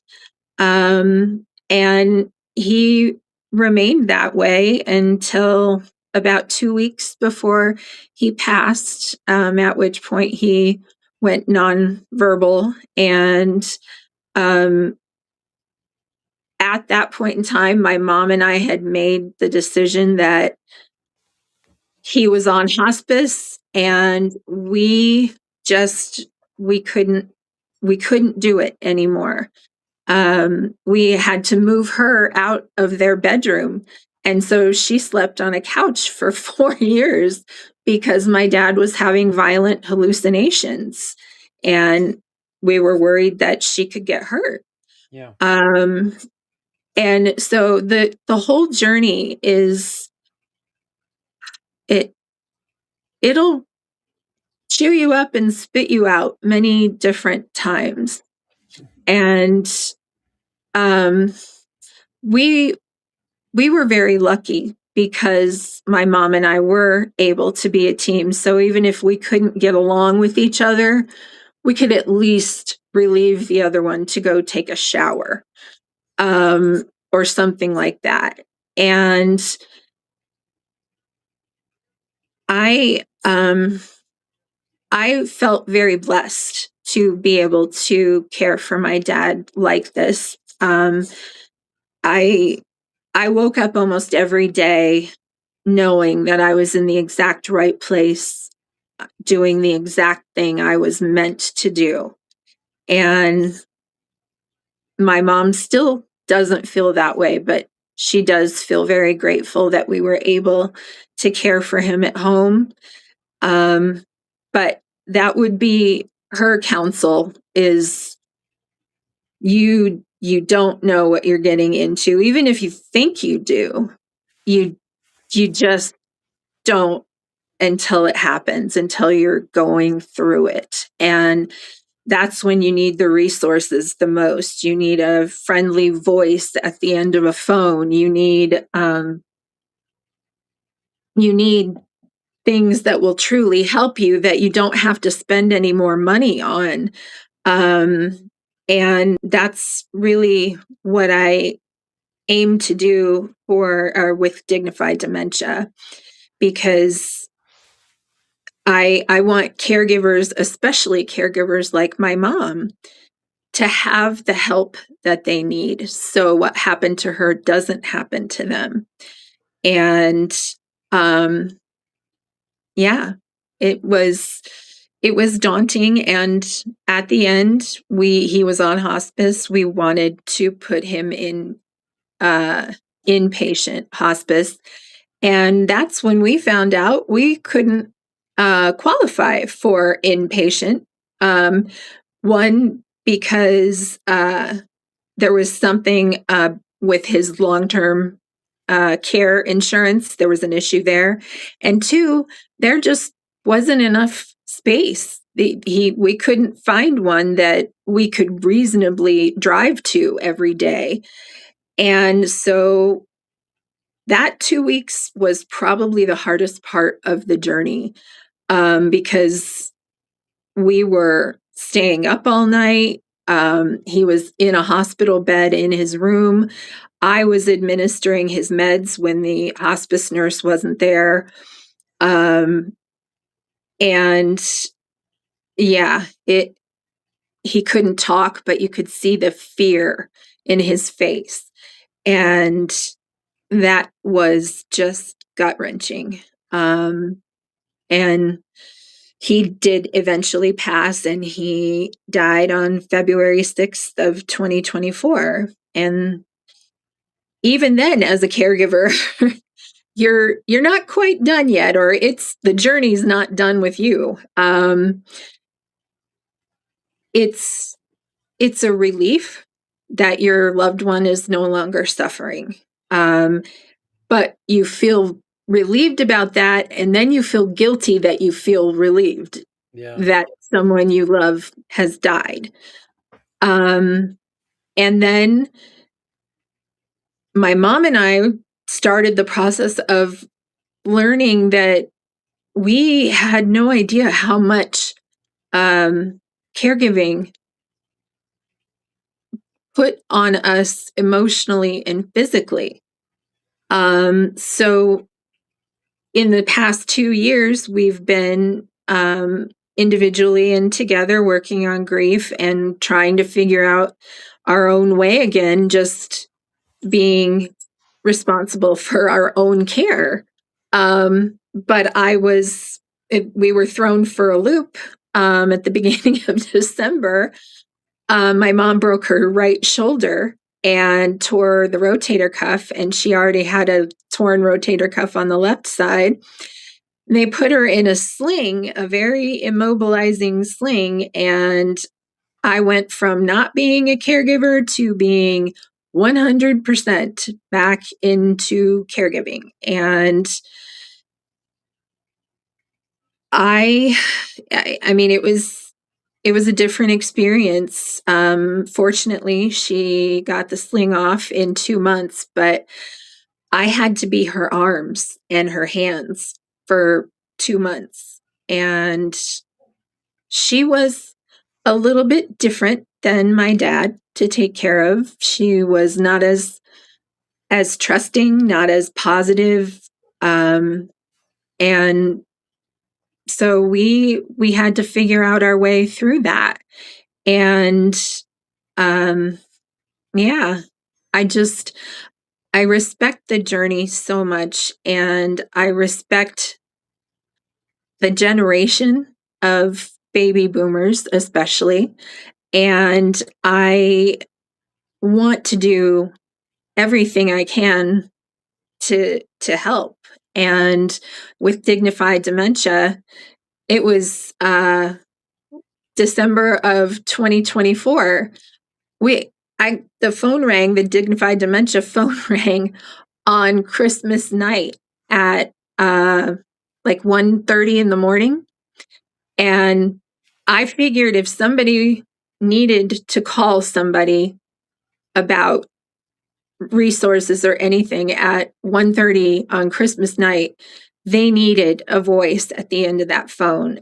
And I picked up, and I talked to that person for 2.5 hours, gave them several resources, and was just a listener and a voice, because part of our mission at Dignified Dementia is to let people know they're not alone, because the journey becomes very isolating, and reaching out for help is hard. And yeah, we just want to be there to be whatever we can. Jennifer, what do we need to do to make sure that caregivers take care of themselves? Because as you've mentioned, that's the last thing that happens. They don't want to take care of themselves because they're too busy taking care of someone else. And it's the old adage, you got to put your oxygen mask on you first. And Absolutely. I am one that I hate hearing that. I hate hearing that. I hate, Me too. If I'm out to help somebody, the last thing in the world I want to hear is, well, you got to, you got to be selfish. You got to take care of yourself. That's No, no, no, no, that's no. exactly how I feel. Yes. But we can't do that. We've got to take care of ourselves. What do we need to do to make sure that people are understanding? You can't help people. Look, as you've experienced, as it hurt your mom's health, you can't help people if you're messed up. Right. That's a really good question. And thank you for sharing that. That's how you feel too, because it's very common. All caregivers are told, I mean, it's practically crammed down your throat, self-care, self-care, self-care. And I used to say back sometimes, well, I would love to take care of myself, but you tell me where the time portal is located that I can walk into for 3 hours a day to myself, or even 1 hour. Yeah. And so I got pretty creative with my dad, doing things that were helpful for him, but also self-care for us. And I'm actually giving a talk about that at a conference in April. We're calling it the Shared Sensory Experience. And what we used to do for my dad, his doctor was very, very well versed in Parkinson's disease, and he tried to get a music therapy grant, and he explained to me what music therapy was. So I started incorporating that into my dad's daily routine. So at noon, we would listen to songs from his college days or high school days, and we would talk or not talk, or he would just sing. And there was a lot of positivity in that, and music is universal. And seeing the person you're caring for relax and enjoy something and smile, for me, it was self-care. And then there are things, just that you can incorporate in your caregiving so that you're not scrambling to try and find something else. If the person you are taking care of can move, put on a YouTube video of Tai Chi or something like that, Yeah. and get into some movement. We used to do visualization meditations every morning after he watched The Price is Right, because that was something he had to do. And then, there were times when he would get really agitated, or if my mom and I were agitated,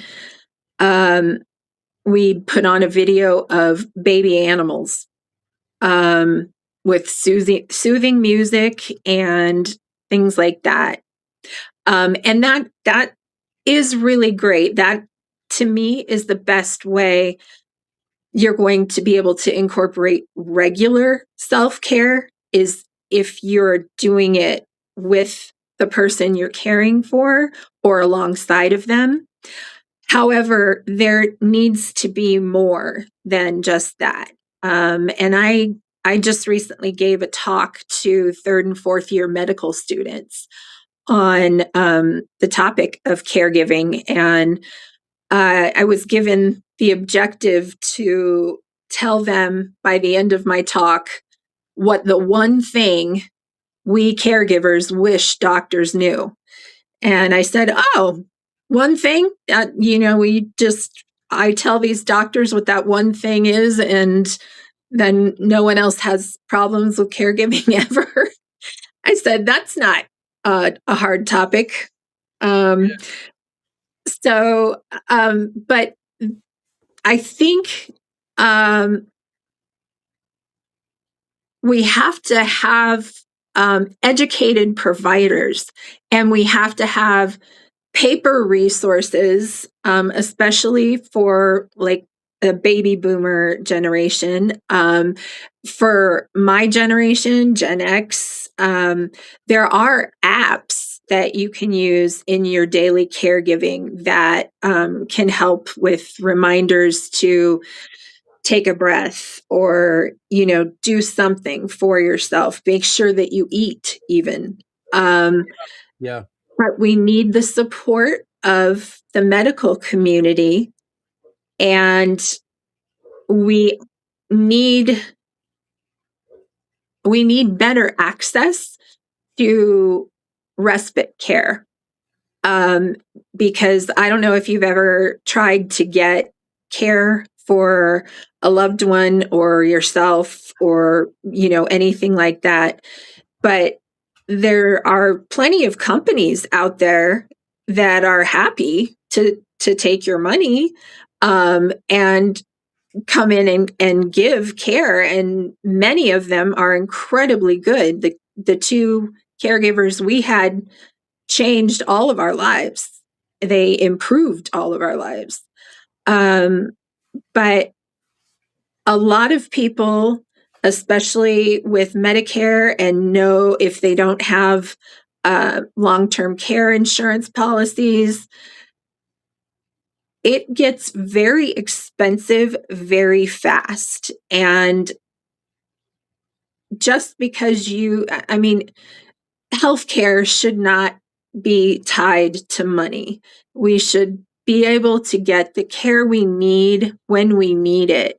And that barrier of getting through red tape with insurance or getting the right referral, that all falls on the caregiver, and it's more work to do. And we need help on many levels. We need help in the legislature. We need help on the ground.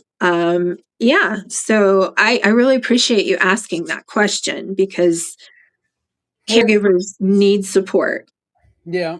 And Jennifer, I would like to let's stay in contact. I'd like to get a hold of you next week and we can have a longer conversation. There's so much that we Absolutely. can do with this. We do have to close this down. We've got our next segment about ready to come on up, but I do want to thank you. And how do people get a hold of you? You can reach out to me at j.deserich, DESSERICH, at dignifydementia.org, or you can call us at 720-663-7635. And I would encourage you to check out our website, which is www.dignifydementia.org. And if you'd like to make a donation, you can certainly do so through the website. We're here to help. Well, that sounds great. And what we will do is we will tag all that information and we'll make sure that people know about it and they come and visit. Jennifer, thank you so very much again to your mom and to yourself. Please take care of yourself. Thank you. And let's make sure that we continue to stay in touch. And let's get this going, and we'll go from there. So, but Okay. thank you, Jennifer. I appreciate it. You're welcome. And thank you for what you're doing. It's amazing what you're putting on, and good luck to you and your next participant. I appreciate it. I actually get a little bit of a break. Somebody else is going to host the next hour. So, Wow. All right. So go do some self-care. well, yeah, I'm still going to be, but I'm just not hosting this next hour. So, Okay. all right. Well, thank you very much, Jennifer. Thank you. So, thank you to Jennifer Deserich. I cannot tell you. Please go to dignifydementia.org and check it out. She's been through a lot. She has been through a lot, and she's still got a long way to go. As she said, her mom was just diagnosed with breast cancer, so please keep them in your thoughts.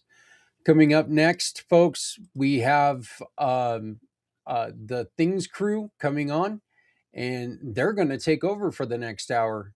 I will be joining in with them after I go and walk the numbness off my legs. So I'm going to turn it over to Jeremy in just 1 second, but please remember, we are here to learn more about the Come Together Compass.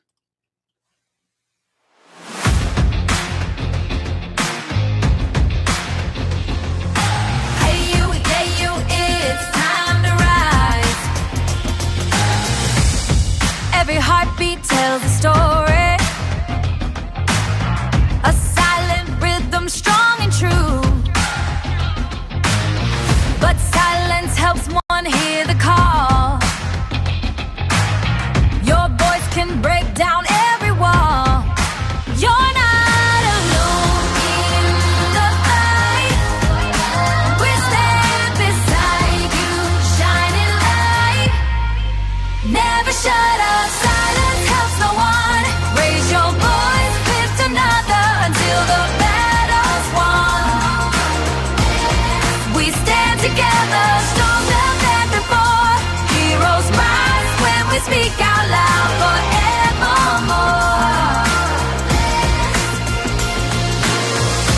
Every word's a beacon, shining bright and true, for all the world to see what we can do.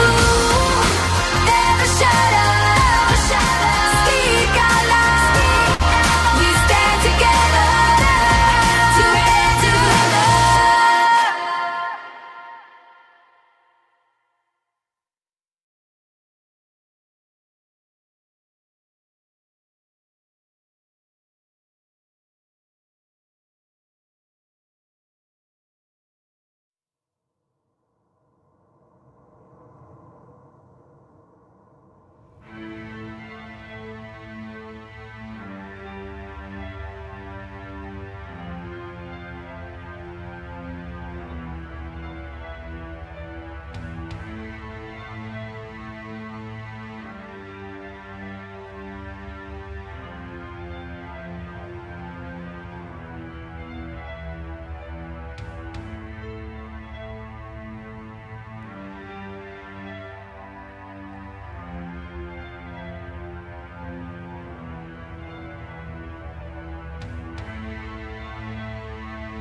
Hello, everybody. Welcome to the next segment of the Mission for Healthy Heroes 2026. My name is Jeremy York. With me is Nick Muley. He is occasional host and frequent guest of the 13th Dimension. And like Zach said, we are going to give him a break so that he can get some feelings back into his legs. Meanwhile, Nick, who is still muted, continues on even for this event. it never fails. It never does. Oh, and just in time of who we're going to have on. Hi, Uncle Ralph. Hi, how you doing? I'm doing good. How about you? Good, good. Hi, Ralph. Jeremy, nice to meet you. Pardon? I am Jeremy. Nice to meet you. Oh, nice to meet you too. So for this segment, ladies and gentlemen, we will be talking to Ralph Hansen, who is actually Nick's uncle. Mm-hmm. Yep. Correct. I have no choice in the matter, so, whatever. So now Nick had just told me about about you yesterday. He said that you had served in the military. I'm trying to find the information he had uh, given me. It's in there somewhere. Yeah, So yeah, I was in the Navy. I am what they consider a Vietnam era veteran, okay, meaning that I was active duty during the Vietnam War, but I never made it over to Vietnam, which is a good thing, really. And that I served aboard aircraft carriers. My first ship was the Franklin Delano Roosevelt, CVA 42. And the 42 means the keel was laid in 1942. So the Roosevelt did some service during World War II, but most of its active duty was during the 50s and the 60s and the 70s. Um, by the time I was aboard the ship, it had a new nickname. It was called the Rusty Rosie. It uh, it basically had some issues with rust and that. Eventually, the ship was scrapped because, for for one thing, it was a 600 psi steam powered ship. It wasn't big enough for the new jets. At the time I was in, the Tomcats were just coming online.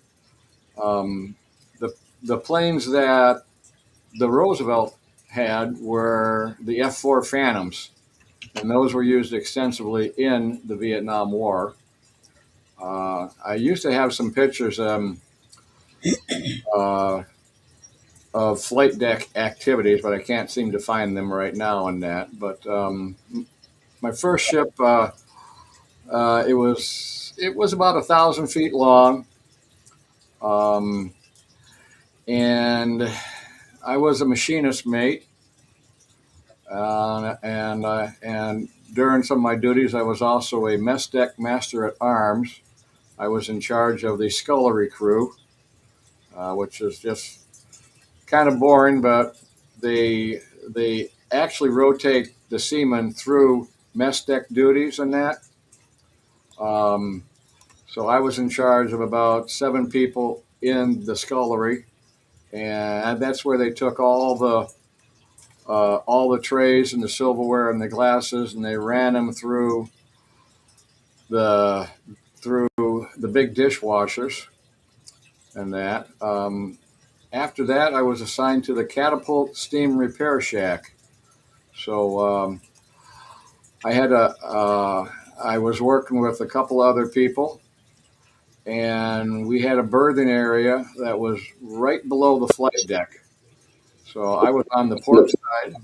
Yeah, I was on the port side, and during the morning when we were out at sea steaming and that, they always lined up the jets and everything alongside the flight deck, and they would warm up the engines and all this stuff. So when we got up to go down to the mess deck for breakfast, we'd have to go out of our area. But before we stood up, we had to look above, and if we saw air that was shimmering, we basically crab walked down the catwalk, because if we stood up, we'd get hit with the exhaust of a jet plane, and it would burn our hair and basically blow us off the side, and that 40-foot fall wouldn't have been good for us. So so that was kind of like life aboard the ship. Um, I was able to wear a green shirt, which signified I was with the catapult crew, so I was allowed on the flight deck during flight ops. During flight ops, if you don't have the right colored shirt, you are not allowed on the deck, because frankly, it's a freakingly dangerous place when they are positioning the jets and everything. They've got the fuel handlers, they've got the catapult crew. If you've seen any videos, it is a choreographed dance. They move the planes into position. They get them hooked up to the catapult chocks. They raise the blast doors behind the jets, and there's a guy that is underneath the jet, and he makes sure everything is attached right, and then he signals to the catapult crew, basically saying, "Go."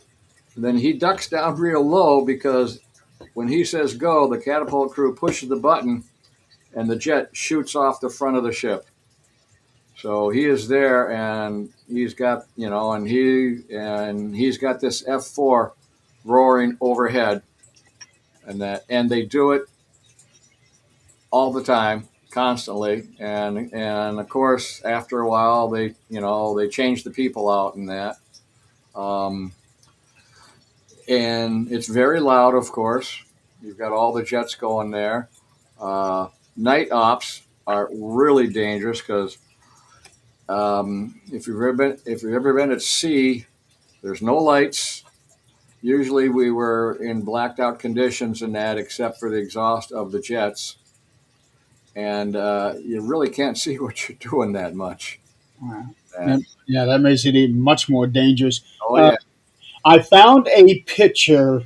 I did a so there were several ships named Roosevelt. So let me know if I got the correct one. Okay. That looks like it. Yep. That's no, okay. That's an old. Yeah. That's it. This is the one that I found. It says USS Franklin D. Roosevelt, CVB, CVA, CV-42. Yep. That's my first ship. Awesome. Glad you got it on the first try. Yeah, and you can see how they line up the jets. My berthing area was basically to the left of that first jet down below, and that's why we had to like always look up when we were steaming and that. And you can see an F4 Phantom back there. You'll see like there's like a little tractor that's pulling the jet. That was something that was affectionately known as a man eater. Right here?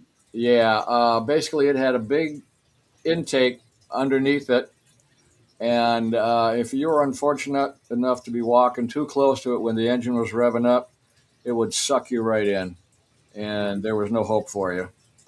Wow. So yeah. So I don't mean to get real gory, but yeah, I mean, unless you know what you're doing, you don't want to be on the flight deck. Right. Right. And that. So what does the 42 mean? Well, the 42 was the year that the ship's keel was laid down. Okay. And that. So when you see the carriers, it'll be like USS Nimitz 71 or something like that. That's when the build first started on the ship. Okay. And that. Okay. So of course, once you shoot the jets off, you eventually have to recover them, and that was interesting. You'd see the pilots coming in, and most of them are pretty good. But we always like to watch the guys, and occasionally there'd be a slight mishap. The pilots are trained to catch the third hook or the third cable, and sometimes they missed and they caught another one, or maybe they would bounce a bit more than what they're supposed to in that. I do remember we had an unfortunate accident. We lost an F4 Phantom and its crew. The plane came down, and it was a perfect landing. The tail hook caught the third cable. The pilot, as he was trained, when he feels that tug that he's been caught, he shuts the engines down. at the time he shut it down, the cable snapped. And he kept going. He tried to recover, but he didn't have enough airspeed, and they went over the starboard side right at the angled deck. And there was nothing. I was actually in the stern of the ship at the time it happened. I did see all the videos, but when the plane went over like that, all the alarms went off. Plane overboard, man overboard, and we went from they went to like a full stop with the engines and that, and I could barely keep my feet. The ship, the back end of the stern was bouncing so much from just trying to get the ship stopped. They turned it around, but on an aircraft carrier, the turning radius of an aircraft carrier is roughly about 1 mile in diameter. Wow. They immediately launched the copters and the rescue crews, but by the time the stern of the ship passed the plane, all you could see was just the tail, just the top of the tail of the plane, and it was already 6 feet under and sinking. And that was not a good day. Well, I'm sure not. So, but that was it. My second ship I caught in Bremerton, Washington. It was in dry dock. It was the Kitty Hawk, CVA 63, and that. And if you think an aircraft carrier is big sitting out on the water, when you see it in dry dock, you are like amazed that man can build something that big. It is just huge. And of course they had all 4 screws off the ship at the time, and they were on the dry dock, and the screws themselves are 20, 30 feet in diameter, all bronze and that. And there's 4 of them there. And again, you're looking at those and you're sitting there going, how did they make something that big? You just wonder what processes were done and that. But when I was aboard the Kitty Hawk, I was in the parts room basically. So occasionally the Master Chief would say, "Hanson, I need you to go. We need to go shopping for supplies. So here's a check. Go out and pick up the stuff. Here's a list of everything we need." So he'd hand me this check for about $30,000 or $40,000, and I'd go over to the naval store, and I'd have a list, and me and my friend, we'd start shopping for things like coveralls, shoes, tools, various other parts and things and that, and we'd get it all done in that, and we'd come back, and we actually wound up doing that at least once a week, and that. So yeah, it was very different. You go into this big old warehouse, and you just start shopping for all the stuff that the engineering department and everybody else needed, and that. So we would come in, we'd have like 3 or 4 shopping carts full of just shoes, and then we'd have another 4 or 5 filled with just coveralls and uniforms and that. And then, of course, socket sets, various other little pieces and that. So that was different. He basically had to have like a box truck to be able to haul all that back. Yeah, we actually had a flatbed truck, and I wasn't supposed to drive it because I had to take a driving test, and the guy that was teaching it was an older gentleman, and it was a It was a manual shift truck, which I had no problem with. But he said, "You need to learn how to double clutch." And I'm going, okay.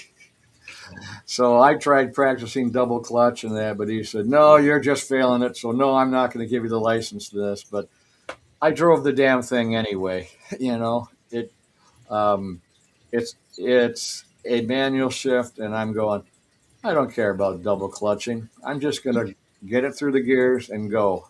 You know the funniest thing about double clutching is, and I drove truck for a living, and the funniest thing about double clutching is you usually end up driving trucks without even using the clutch. You Yeah, just fly shift, so you yeah, don't even touch the clutch to begin with. So yeah, it's like they go through and they teach you how to do that double clutch. yeah, You're just sitting there, you know, quick shifting, and it's like, what the hell did I even learn that for? yeah. You know, I actually started to call it, instead of double clutching, I called it double clutching Yeah. because Oh, yeah. yeah, I just couldn't see the sense of it, because basically double clutching is you're trying to sync you're trying to sync the revolutions of the transmission and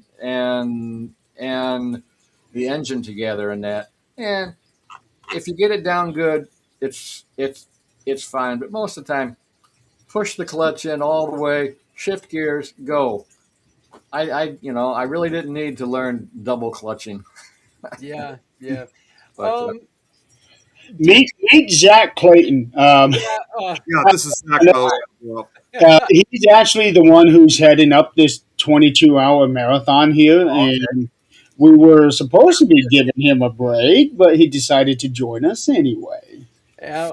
Well, I was on the thing saying I was going to be here, so and I'll be taking off a little early so I can start the next segment that starts at yeah, 10 yeah. o'clock. So, but let me ask you about the planes. Did the planes were they going into the conflict, or were they in a different area? My Well, dad was also a Vietnam era. We were in Berlin. yeah. My first ship I caught in the Mediterranean. So the ships, the planes, they're all from different squadrons and that. I'm trying to remember. I think we had the black. No, I think we had the Aces squadron and that. So they always paint the squadron symbols on the tails of the plane. I'm pretty sure that um, a, a lot of the pilots, they they were aboard they'd been rotated back to the Rosie, but I think a lot of them had actually done combat tours and that. Uh, when So, I how close were you to Vietnam when all of this was happening? Well, I never made it over to the Far East. My first tour of duty was in the Mediterranean, uh, and that I caught my ship in Torremolinos, Spain, and that. And then shortly after that, we rotated back home. It was it was kind of funny. We basically filled up all the ship's store. We got all kinds, gallons and gallons of fresh milk and all that, right? Well, I think someone sold him a bum cow or something, because shortly after we passed past the rock of, and we were out in to the open ocean, they were dumping the milk. So for like miles and miles, there was a white trail of spoiled milk going out behind us. Oh, Oh, And jeez. so yeah, they weren't too happy in that. But that's a lot of milk. oh yeah, and that was another thing. We did some underways replenishment where they had to top off the oil tanks, and so we're on the port side of this tanker, and we got the hoses going out, and coming up on the starboard side of the same tanker is one of our escort destroyers, And my ship, we're just cruising along. You hardly feel any waves or motion in that. The tanker's kind of rocking a bit, but that poor destroyer, they looked like they were riding a bronco.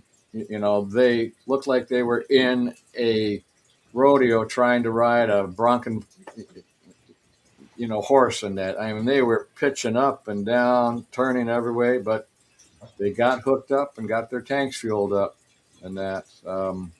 So that was that's something you don't see every day, of course, Right.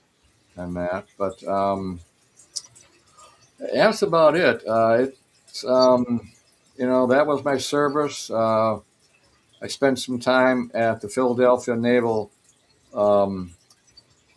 Hospital for like a speech. I used to stutter a lot worse than that, so I spent some time there. Met some good people, toured the site, saw the Liberty Bell, Independence Hall, all that good stuff. While I was in Washington State, we were because the ship was dry docked in Bremerton, Washington, and occasionally I'd walk along the shipyard, and that's where they'd also pull the submarines up to. And you walk by this submarine, you see this big old cigar-like ship sitting on the chocks there, and the entire front end is off, and you're looking at this big old, looks like a radar dish, but that was the actual sonar dome, and that. So they have the whole thing off, and you have this big old sonar dome, which basically takes up the entire front end, and that. Yeah, I mean that was those are sites you don't you just kind of keep in your mind. I have to say the Washington State area was a beautiful area to be in. I would get off ship, after 5 o'clock and that, and I had a favorite spot. I'd take my car down to the spot where you could see off in the distance. You'd see Mount Rainier, and you'd see the white drift of the snow kind of blowing off. You'd see, and we're right in among all the pine trees, just the scent of the pines and that. It was a very nice thing, very pleasant in that, But I don't know, any questions for me? Yeah. One of the questions I wanted to ask is, as a era veteran, what were some of the things that you were dealing with when it came to like mental issues that maybe someone who was a battle server did not have to deal with? Was there any guilt on your side that you weren't there?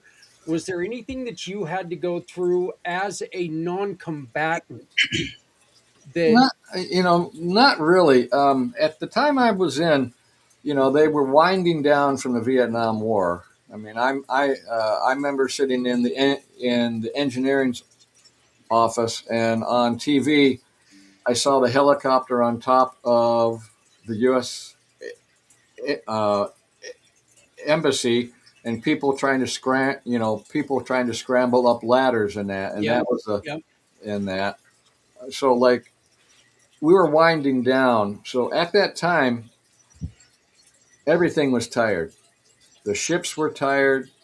They were, they hadn't had enough overhaul time. We actually had chiefs in there that probably joined at the end of World War II, and the master chiefs and that. Some of those old guys, boy, you did not want to cross them. They were because basically, I'm a master chief. I know I know the Navy, and you're not fitting in. So yeah, they would, they would give you hell. They had, they had, they had some good stories. I heard stories how, um, how aboard the Kitty Hawk, they made a tour out to Vietnam, and for some reason, some junk got too close to the ship. They'd been trying to warn it off and that, and basically it just kept coming and coming and that. And the captain just said, somebody get that person away and that. Well, there was an F4 in the area, and they came down and they just one strap with the with the 50 calibers, and there was just junk on the water, nothing nothing left. And that that's another thing I want to say. Aboard my first ship, when it came back from Spain, we did a family cruise from Norfolk, Virginia, down to Mayport, Florida, which is where my ship was based. So they had all the family there, and as part of it, we were all up on the flight deck. A lot of people are up on the flight deck, and they said, "Okay, folks, look to the back, and you can just barely see it. You'll see a couple of smudges, and that we've got two F4 Phantoms coming out, and they are at Mach 1.2. So you're going to see some smudges, but keep an eye on it because they're going to get here really fast." And you're watching this smudge, and all of a sudden, you see the speck of an airplane, and then boom. And they basically flew by us slightly above the flight deck level. And you could see the air, and you could hear the whistle of the air going over their wings, just a whoosh as they went by. And then the sonic boom hit, and boom! If you weren't ready for it, it would knock you off your feet. So they flew by, then they did a turn, and they made a 50 caliber strafing run. So as the bullets are hitting the water, it looked like fence posts about 30 feet tall zipping across the top of the water. And then they just headed on back to base. And that, Wow. that, yeah, that was really impressive. And that, Right. Well, you basically answered one of the questions I was going to ask you, if it was the air that would knock you guys down or the sound of the planes that knocked you guys down. it was the sound in that. I mean, because you weren't expecting it, and that I was at a Paul McCartney concert once, and we were sitting on the side, and there were these big boxes right in front of us, which we didn't know what they were for. But when he went into his song "Live and Let Die," and when he said "die," the boxes blew up right in front of us. Oh, boy. It knocked us flat off of our seats. My sister-in-law, Kate, I looked back. All I could see of her was her legs sticking up in the back, going like this. Well, Mr. Hanson, I'm going to go on ahead and take my last 30-minute break before my next 6-hour stretch. But thank Nice you meeting very you. much for joining us, joining the show. Sure. Jeremy, Nick, and Mr. Hanson, you guys have fun continuing the conversation. And I'll see everybody back here at the top of the hour. Okay. Take care. All righty. Bye. So, you guys got any further questions? Is anybody else joining or? It'll just be the three of us. There is another question I want to ask you is, have you taken part of the honor flight yet? No, I have not. No. Are you familiar with it? I've heard about it, but I don't know. I've never done anything like that. No. I think it'd be kind of cool to do, and that I hear they treat you pretty good. It's an awesome trip. I actually went with my dad 2 years ago because he was considered part of the Korean time frame. Yeah. And it is a 1-day event, but it's very fast paced. You get there at 5 o'clock in the morning at the airport, and you don't come back until about 10:30 that night. Oh, well, that's fine. Been there, done that. Thanks. and they take you everywhere. You go to the Iwo Jima Memorial. You go to FDR Lincoln Memorial. You go to the Vietnam Wall. You go to the Korean thing where they have all those statues. Yeah.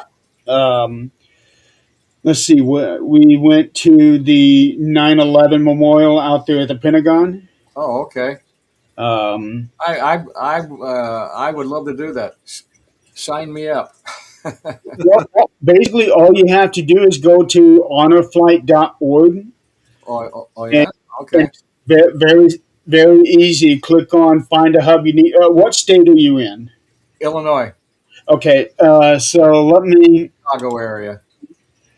check and see. I'm pretty sure Illinois has a. Let's see. Illinois. What county are you? DuPage County.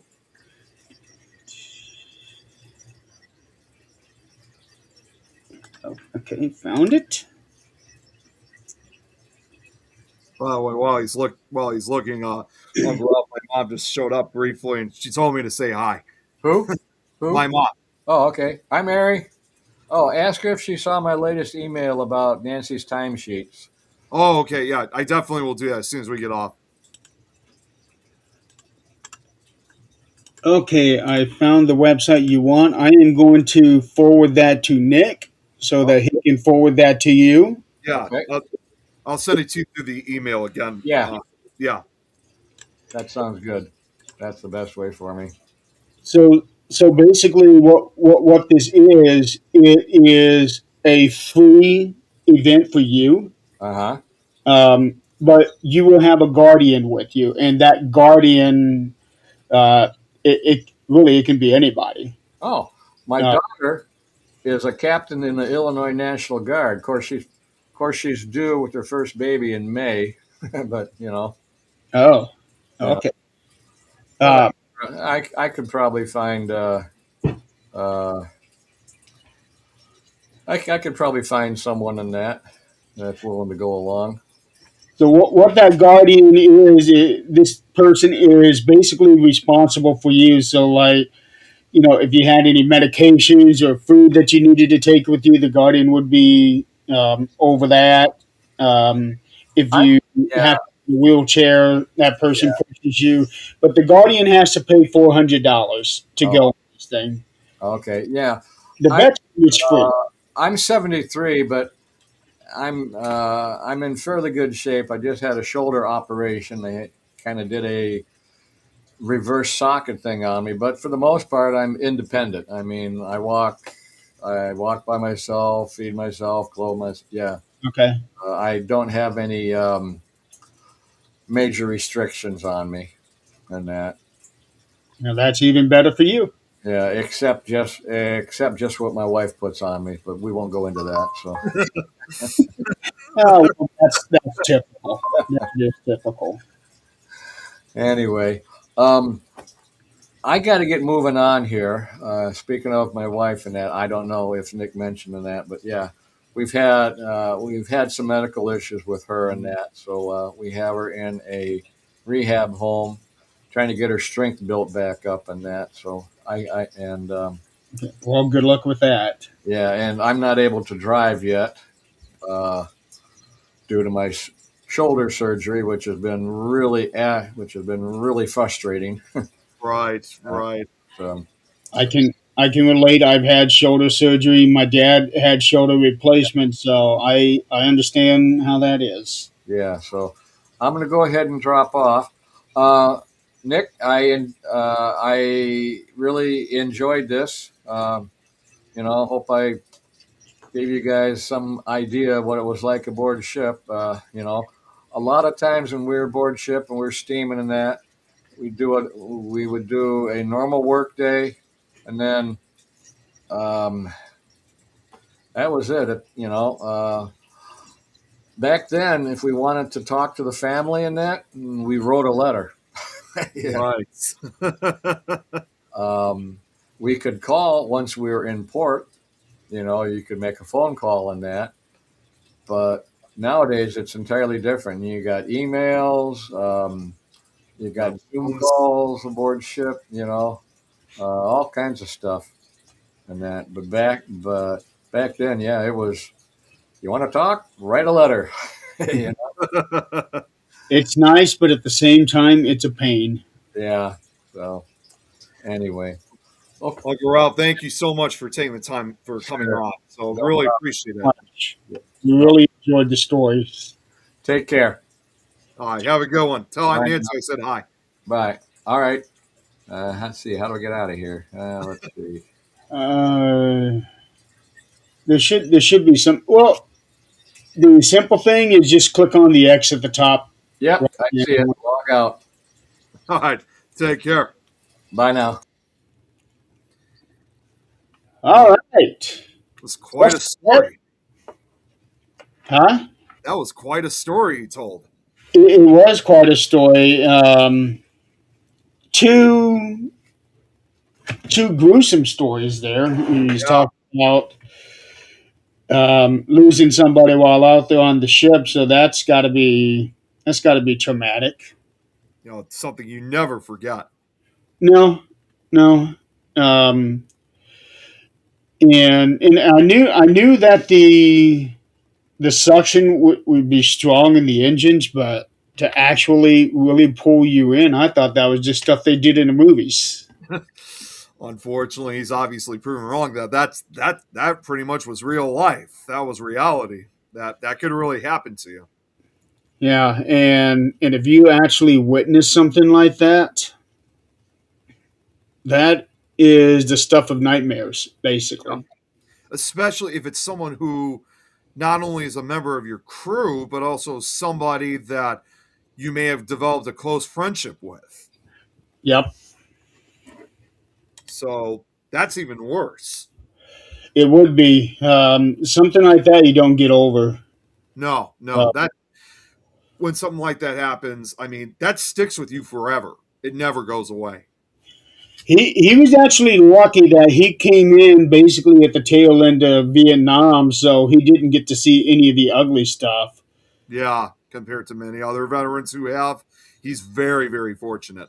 Yeah.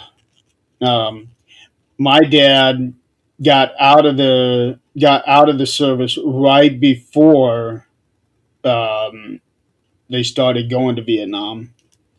Okay. So if he was even, I think he said it in like a handful of months. If it was a handful of months later, he would have been shipped out there. Yeah, and then he would have really been exposed pretty much to the true horrors of what war is all about, especially when it's involving the Vietnam War. That would have been something that would have been an even worse experience, for lack of a better term. But yeah. It's not just that, but also the whole Agent Orange thing. Oh, yeah, the chemicals and whatnot that was being spread, yeah. Now, he would later be exposed to chemicals at his job, but that's a different story. Yeah. They were probably not as lethal as like Agent Orange was, though. Well, it was for the phone company. Oh, okay. Yeah, I guess I should clarify that. But where he was working, he was actually just a couple miles down the road from here, where he was working at the time about 30 years ago. The facility he was working at, I don't know what they were doing. I never really asked him. I don't know what they were doing, but there was a lot of chemicals. I think they were like doing some sort of manufacturing, and he ended up losing his sense of taste and smell. Oh, jeez. For years, and then when his taste came back about 10 or 15 years later, it was off. So my mom's cooking all of a sudden tasted bad because his taste buds had changed. Right. So it would piss my mom off. No, I'm sure. That must have been frustrating for her. It was frustrating, and I just laughed. I couldn't help it. I just laughed. So I had sent you the link Yes. It is honorflightchicago.org. I hadn't looked at it, but it looks like it's pretty straightforward. It has a thing how to apply. Um, very easy. So Yeah, I already I sent it to him, so he's all set with it. very good. I let me know when he gets accepted. He'll definitely get accepted. Um, but I do know that they try to prioritize the older veterans, um, because, quite frankly, you don't really know how much longer they have. Right, exactly. And some of them never get to have that chance. In fact, so I didn't even tell you about this, Jeremy, but when they started doing that, what was it like? I think over a decade ago they started doing the honor flights. Uh, Because my dad told me that that's when they probably started, like over a decade ago. let's see, honor flight 2005. 2005. Okay, so I'm not sure why we couldn't have done it sooner, but we could have actually done something like that for my grandfather prior to his passing in 2013. So I'm not I don't remember exactly what my dad said about it, but for some reason whatsoever, he would have had to wait for a few years for whatever reason to, even though he probably was already eligible because my grandfather served during World War II. So I don't know exactly what was really holding them back, but he died pretty much about a year or so. It was either after he was eligible or it was a year before he was eligible. I'm not sure how it works, but unfortunately, my grandfather, he never got to experience the honor flight. Well, I don't know when the honor flight started in Illinois. That's probably the other thing too. It probably didn't start yet. Yeah, because let's see, where did they start? Trying to.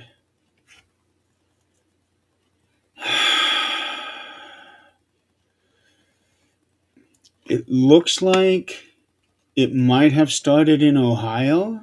Okay.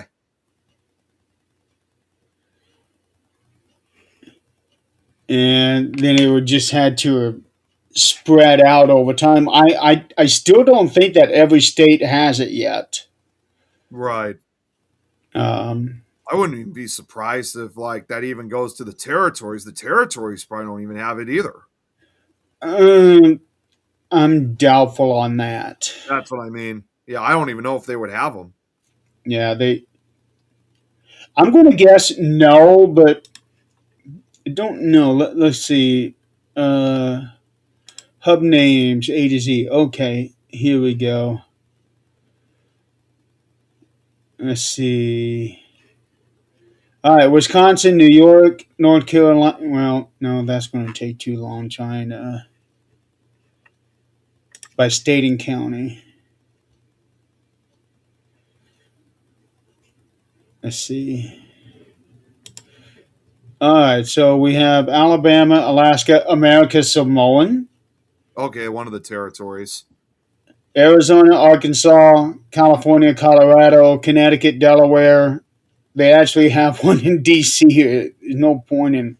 Yeah, it's directly in DC. Yeah, I guess really all they would have to do is just meet up and get on the bus. Yeah. Florida, Georgia, Guam, Okay. Hawaii,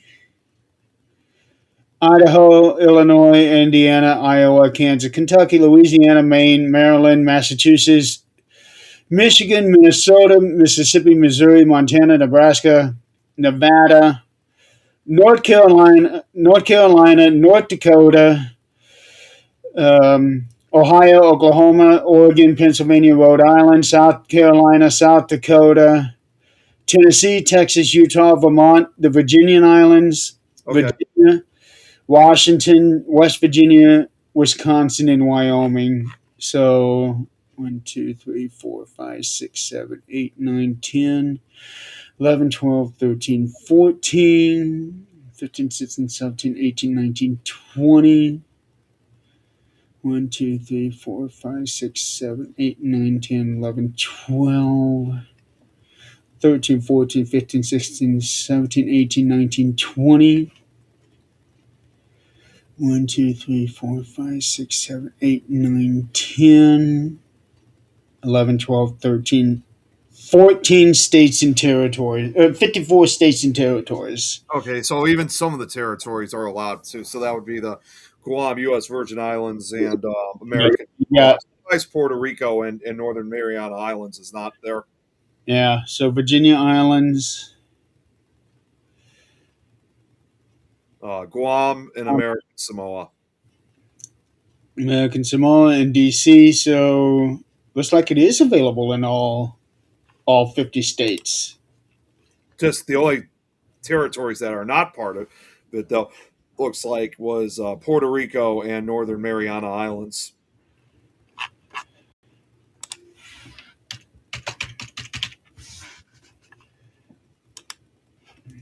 And let me see where that one is.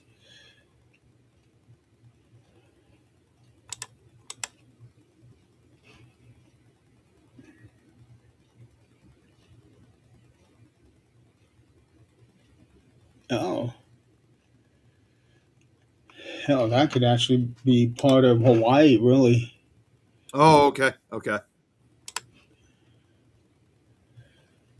Well, 5 inhabited territories, and then we have 9 uninhabited territories. Right. Yeah. The 9 uninhabited ones, obviously they're uninhabited. It would just be the 5 territories then. Still a territory. And then we have 2 claimed, Serenella Bank and Bajo Nuevo Bank. Yep. Yep. Interesting. Okay. All right. Well, we are coming up. Oh, I didn't even see. Oh, Pepper S. Yeah, I was going to say someone just commented on the show. Pepper SMRS said, "My father served in World War II and he was a medic. He earns a Silver Star, which was and is lost. No way of getting another." Oh, that's really sad. Okay. Okay, I'm guessing it's Mrs. Pepper S. My sister's name is Pepper. Oh, okay. I didn't know that actually. Yeah. My oldest sister's name is Pepper, and my dad got her name off of a street sign. Oh, really? Into an intersection, it was like Pepper Street and Lynn Street, so he named her Pepper Lynn. Oh, wow. That's interesting. Why for after a name, like after a street? Why am I not surprised? Yeah. Hey, it works. Yeah. It definitely does. It definitely does.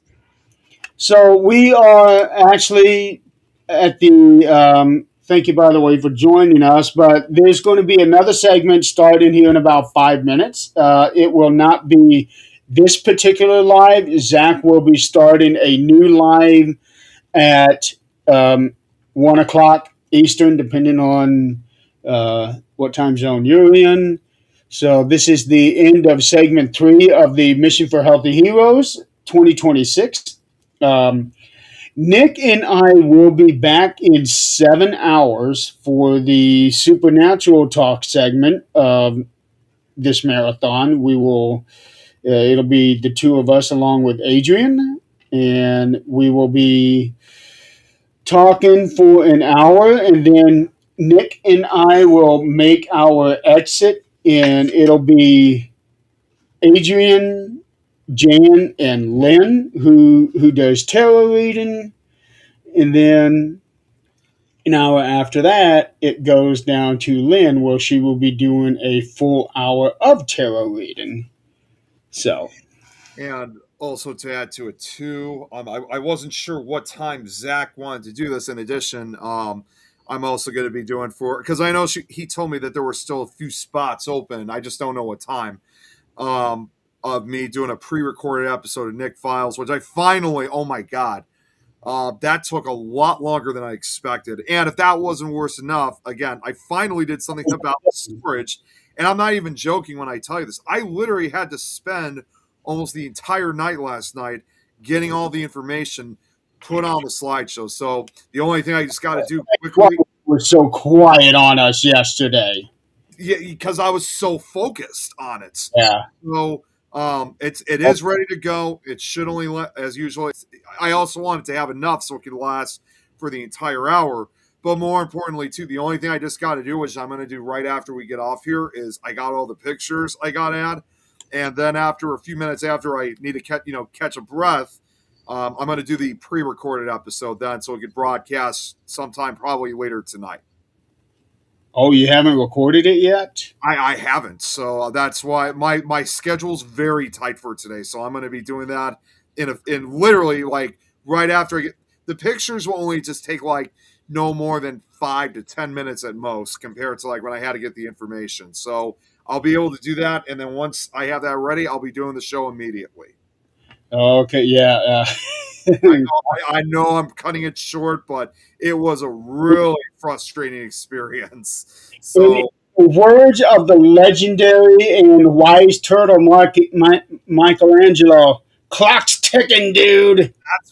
That's what literally I was telling myself. I mean, I'm just gonna say, like, I mean, I didn't even get that much sleep last night as a result. So, like, I didn't even care what time it was. Didn't care. I didn't look at the time, because I also realized that every second counted, and I realized that every time if I did fall asleep, or if I even did look at the clock, that literally would have been 3 or 4 seconds I could have saved. Well, now you care the time today. Yes, I do. Just got to add the pictures, and we're ready to go. Yeah. Okay. Well, we got to cut because Zach will be starting in 2 minutes. So, everybody, for the last 3 hours, thank you so much for joining Zach on this adventure, hanging out and playing along with us. And also, thank you to Ralph for taking time out of his busy day to tell us some stories. We really appreciated that. So, everybody out there, be safe. I know here in this area we got dumped on with snow again.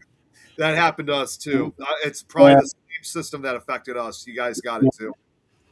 I was kind of shocked when I woke up this morning. All right, ladies and gentlemen, stay tuned for the next segment starting in less than 2 minutes. You guys have a wonderful day, and we will see you later tonight. See you guys.